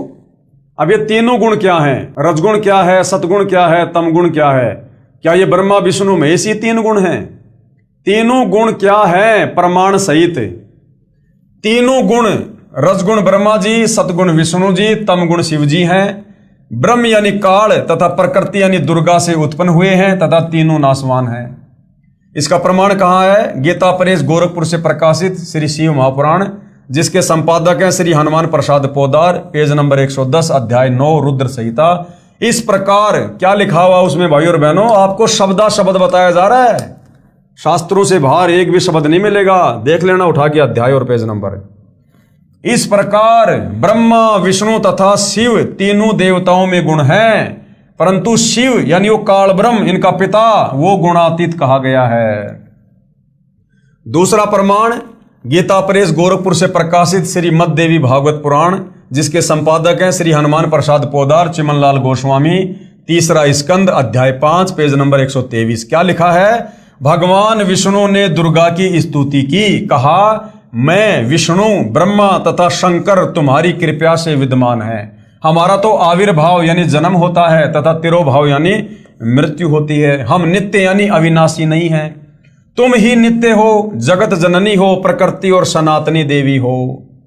फिर भगवान शंकर ने क्या कहा अपनी माता दुर्गा की स्तुति करते हुए? भगवान शंकर ने कहा, यदि भगवान ब्रह्मा तथा भगवान विष्णु तुम्ही से उत्पन्न हुए हैं, तो उनके बाद उत्पन्न होने वाला मैं तमोगुणी लीला करने वाला शंकर क्या तुम्हारी संतान नहीं हुआ? अर्थात हे मां दुर्गा, मुझे भी उत्पन्न करने वाली तुम ही हो। इस संसार की सृष्टि, स्थिति, संहार में तुम्हारे गुण सदा सर्वदा हैं। इन्हीं तीनों गुणों से उत्पन्न, रजगुण से ब्रह्मा, सतगुण से विष्णु, तमगुण से शंकर, इन्हीं तीनों गुणों से उत्पन्न हम ब्रह्मा विष्णु तथा शंकर नियम अनुसार कार्य में तत्पर हैं। यानी हम स्वतंत्र नहीं हैं। हमें आपके द्वारा जिस प्रकार से कार्य दिया जाता है हम वही कार्य करते हैं। उपरोक्त यह विवरण केवल हिंदी में अनुवादित श्री देवी महापुराण से है, जिसमें कुछ तथ्यों को छुपाया गया है इन अनुवादकर्ताओं के द्वारा तत्व ज्ञान ना होने के कारण। इसलिए यही प्रमाण देखिए श्रीमद् देवी भागवत महापुराण, सभाष्टिकम, शय मातम्य, खेमराज श्री कृष्णदास प्रकाशन, मुंबई। इसमें संस्कृत सहित हिंदी अनुवाद किया है। 3रा स्कंद, अध्याय 4, पेज 10, श्लोक 42। अब यहां लिखा भाई और बहनों, अहम ईश्वर है फिल ते प्रभावत्स्वे वै जनी युतान यदा तु नित्या। अब भाई और बहनों ये संस्कृत में लिखा हुआ है। अब आप और हमने क्या लेना देना संस्कृत से? ये संस्कृत जानने वाले झक मरा मरा के रह गए, ये आज तक नहीं समझ पाए। और सतगुरु रामपाल जी ने सिंपल भाषा में सृष्टि रचना को समझाकर ये सारे शास्त्र पुराण ग्रंथ आज आप और हमारी उंगलियों पे पढ़ा दिए, उंगलियों पे रटा दिए गुरुदेव भगवान ने। तो क्या करेंगे हम संस्कृत को पढ़ के? अरे वो कहते हैं ना कि भाई आम खाने से मतलब है या फिर पेड़ गिरने से। तो हमारे को गुरुदेव भगवान ने मोक्ष का मार्ग बता दिया। आज इस वैज्ञानिक युग में परमात्मा ने सर्व धर्म शास्त्रों का सभी भाषाओं में अनुवाद करवा दिया। इन्हीं अनुवादकर्ताओं ने संस्कृत से हिंदी में अनुवाद कर दिया और गुरुदेव भगवान ने हमें समझा दिया। बात हमारे समझ में आ गई, काल के किस ब्रह्मांड से बाहर निकलने का रास्ता मिल गया। अब संस्कृत पढ़ के, अंग्रेजी पढ़ के, जापानी पढ़ के हमने क्या करना? ये संस्कृत पढ़ने वाले ये सर मार मार के रह गए, आज तक नहीं समझ पाए। तो हमने तो मूल वस्तु को पकड़ना भाई और बहनों, संस्कृत से कोई लेना देना नहीं हमने। तो दास तो वैसे आपको बोल के सुना रहा है जैसा लिखा हुआ, बाकी हमें नहीं पता इसका संस्कृत वंस्कृत का। अन्य सुरा सतमख प्रमुखा च नित्या नित्या तमेव जननी प्रकृति पुराणा। हिंदी अनुवाद। हे मात, ब्रह्मा मैं तथा शिव तुम्हारे ही प्रभाव से जन्मवान हैं। विष्णु जी क्या कह रहे हैं अपनी माँ दुर्गा को कि हे माँ दुर्गा, ब्रह्मा मैं यानी विष्णु तथा शिव तुम्हारे प्रभाव से जन्मवान है। हमारा तो आपसे जन्म हुआ है। हम नित्य नहीं हैं, अर्थात अविनाशी नहीं हैं। फिर अन्य इंद्रादि दूसरे देवता किस प्रकार नित्य हो सकते हैं जब हम तीनों प्रधान देवता ब्रह्मा विष्णु महेश ही जन्म और मृत्यु में हैं? तो फिर ये इंद्र और ये अन्य 33 करोड़ देवी देवता कहां से ये अविनाशी होंगे? ये भी जन्म और मरण में हैं। तुम ही अविनाशी हो जितना विष्णु जी को ज्ञान है, प्रकृति तथा सनातनी देवी हो। आगे पेज नंबर 11-12 अध्याय 5 श्लोक 8। यदि दया धर्मना नय सदा अंबिके कथ अहम विहित च तमोगुण कमल जय रजोगुण संभव सुविहित किमु शतोगुण हरि। अब गुरुदेव भगवान ने बार बार बोल के आप और हमारे को तोते की तरह रटा दिया। गुरुदेव भगवान से सुन सुन के हम भी गुरुदेव भगवान की तरह बोलने लग गए। कीट न जाने भृंग को यो गुरु कर ले आप समान। यदि दया द्रमना नय सदा अंबिके कथ अहम विहित च तमोगुण कमल जस्य रजोगुण संभव सुविहित किम शतोगुण हरि। अब अनुवाद से मतलब है जो गुरुदेव भगवान ने किया है कति काटे का। भगवान शंकर बोले हे मात, यदि हमारे ऊपर आप दया युक्त हो। अब शंकर क्या कह रहा दुर्गा से, हे मां यदि आप हमारे से इतना लाड प्यार करती हो तो मेरे को तमोगुणी क्यों बना दिया? मेरे को ऐसे भयंकर काम में क्यों लगा दिया, घटिया काम में क्यों लगा दिया जो लोगों को मार मार के मैं पता नहीं कहां जा रहे हैं। हे मात, यदि हमारे ऊपर आप दया युक्त हो तो मुझे तमोगुण क्यों बनाया? और कमल से उत्पन्न ब्रह्मा को रजोगुण किस लिए बनाया? तथा विष्णु को शतगुण क्यों बनाया? अर्थात जीवों के जन्म मरण रूपी दुष्कर्म में क्यों लगाया? तो भैया वो दुर्गा है, वो सगी नहीं है। उसको भैया अपने पति काल का आदेश पालन करना पड़ता है। काल ने सबकी गर्दन दबा रखी है। यहां पर अपन सबको शतलोक से गुमराह करके ले आया और यहां अपने जाल में फंसा लिया। अब जैसा काल कहेगा वैसा ही करना पड़ेगा। कब तक? जब तक हमें तत्वदर्शी संत नहीं मिलेगा जिसके आगे ये काल भी थर थर कांपता है। श्लोक 12। रमये से स्वपति पुरुष सदा तवै गति न ही विह विदम शिवे। अपने पति पुरुष अर्थात काल भगवान के साथ सदा भोग विलास करती रहती हो। आपकी गति को कोई नहीं जानता। खुद कह रहे हैं भाई और बहनों ब्रह्मा विष्णु महेश। अब बताओ, अब और किसी की माने ना माने, लेकिन अपने माँ और अपने बाप के बारे में खुद ब्रह्मा विष्णु महेश कह रहे हैं तो फिर मानना पड़ेगा। अब गुरुदेव भगवान निष्कर्ष दे रहे हैं। निष्कर्ष जो लोग ब्रह्मा विष्णु महेश की भक्ति तक सीमित है ना, उससे ऊपर किसी को मानते नहीं। जिनके विषय में गीता अध्याय 7 श्लोक 12 से 15 में खुद ये काल कह रहा है ब्रह्मा विष्णु महेश का पिता कि जिनकी बुद्धि ब्रह्मा विष्णु महेश तक सीमित है, यानी जो केवल ब्रह्मा विष्णु महेश की पूजा करते हैं, उससे ऊपर नहीं करते किसी की। कहते हैं वो तो राक्षस स्वभाव को धारण किए हुए मनुष्यों में नीच दूषित कर्म करने वाले मूर्ख। श्रीमद् भगवत गीता का ज्ञान भी इसी काल रूपी ब्रह्म ने श्री कृष्ण जी के शरीर में प्रेतवत प्रवेश करके बोला है। उपरोक्त पवित्र पुराणों ने प्रमाणित कर दिया कि प्रकृति दुर्गा को कहते हैं। गीता अध्याय 14 श्लोक नंबर 3, 4 और 5 इसमें प्रकृति शब्द है। तो ये जो प्रकृति है ये दुर्गा को कहते हैं। इन पुराणों से क्लियर हो गया। तथा सदाशिव अर्थात काल रूपी ब्रह्म तथा प्रकृति से रजगुण ब्रह्मा जी, सतगुण विष्णु जी तथा तमगुण शिव जी की उत्पत्ति पति पत्नी व्यवहार से हुई है। ये तीनों देवता आसमान से नहीं टपके, ये प्रकट नहीं हुए। काल और दुर्गा ने मैथुन क्रिया करके, सेक्स करके, शारीरिक संबंध से, पति पत्नी व्यवहार से तीनों पुत्रों को एक एक गुण से युक्त करके उत्पन्न किया है, जन्म दिया है दुर्गा ने। इसी की साक्षी श्रीमद् भगवत गीता जी भी है। श्री गीता जी सर्व शास्त्रों का सार है, इसलिए इसमें संक्षिप्त विवरण सांकेतिक शब्दों में कोड वर्ड में है, जिसे तत्वदर्शी संत ही समझा सकता है। गीता अध्याय 4 श्लोक 34 काल कह रहा है कि भैया इस सृष्टि रचना का आदि और अंत मैं भी नहीं जानता, ये तो तुझे कोई तत्वदर्शी संत बताएगा। अब तत्वदर्शी संत कौन? स्वयं कबीर भगवान। अब कृपया प्रवेश करें पवित्र श्रीमद् भगवद गीता जी में। अध्याय 14 श्लोक 3 से 5 में पवित्र श्रीमद् भगवत गीता बोलने वाला काल श्री कृष्ण जी के शरीर में प्रेतवत प्रवेश करके कहा कि प्रकृति यानी दुर्गा तो मेरी पत्नी है और मैं ब्रह्म इसकी योनि में बीज स्थापना करता हूं जिससे सभी प्राणियों की उत्पत्ति होती है। मैं यानी काल सबका पिता तथा प्रकृति यानी दुर्गा सबकी माता कहलाती है। कहां? 21 ब्रह्मांड में। इस 21 ब्रह्मांड में काल और दुर्गा के अधीन जितने भी प्राणी हैं उन सब की उत्पत्ति पति पत्नी व्यवहार से काल और दुर्गा से होती है और अपने तीनों पुत्रों को एक एक गुण युक्त करके ये अपना सृष्टि क्रम चला रहे हैं। मैं यानी काल सर्व का पिता तथा प्रकृति यानी दुर्गा सबकी माता कहलाती है। प्रकृति यानी दुर्गा से उत्पन्न तीनों गुण रजगुण ब्रह्मा, सतगुण विष्णु, तम गुण शिव जी जीव आत्मा को कर्म आधार से शरीरों में बांधते हैं। अब बताओ ये ब्रह्मा विष्णु महेश तो हमें काल और दुर्गा के अधीन होकर कर्म बंधन में बांध के रखते हैं ताकि हम काल के जाल से ना छूट जाएं और हम इन्हीं की पूजा करके मुक्त होना चाहते हैं, मोक्ष प्राप्त करना चाहते हैं, कभी नहीं कर सकते। अर्थात ये तीनों ही सर्व प्राणियों को संस्कार के आधार से उत्पत्ति स्थिति तथा संहार करके फंसा कर रखते हैं। अध्याय 11 श्लोक 32 में कहा है कि मैं काल हूं। ये दुर्गा का पति काल, ब्रह्मा विष्णु महेश का पिता काल गीता ज्ञान देते समय श्री कृष्ण जी के शरीर में प्रेत की भांति प्रवेश करके क्या कह रहा है? अध्याय 11 श्लोक 32 मैं काल हूं, सर्व को खाने के लिए प्रकट हुआ हूं।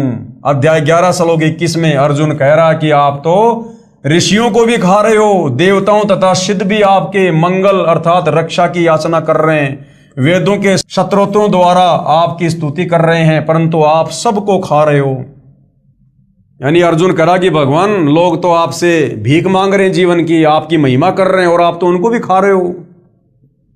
कुछ आपकी दाढ़ी में लटके दिखाई देते हैं, कुछ आप में प्रवेश कर रहे हैं। तो भैया ये काल किसी को नहीं छोड़ता।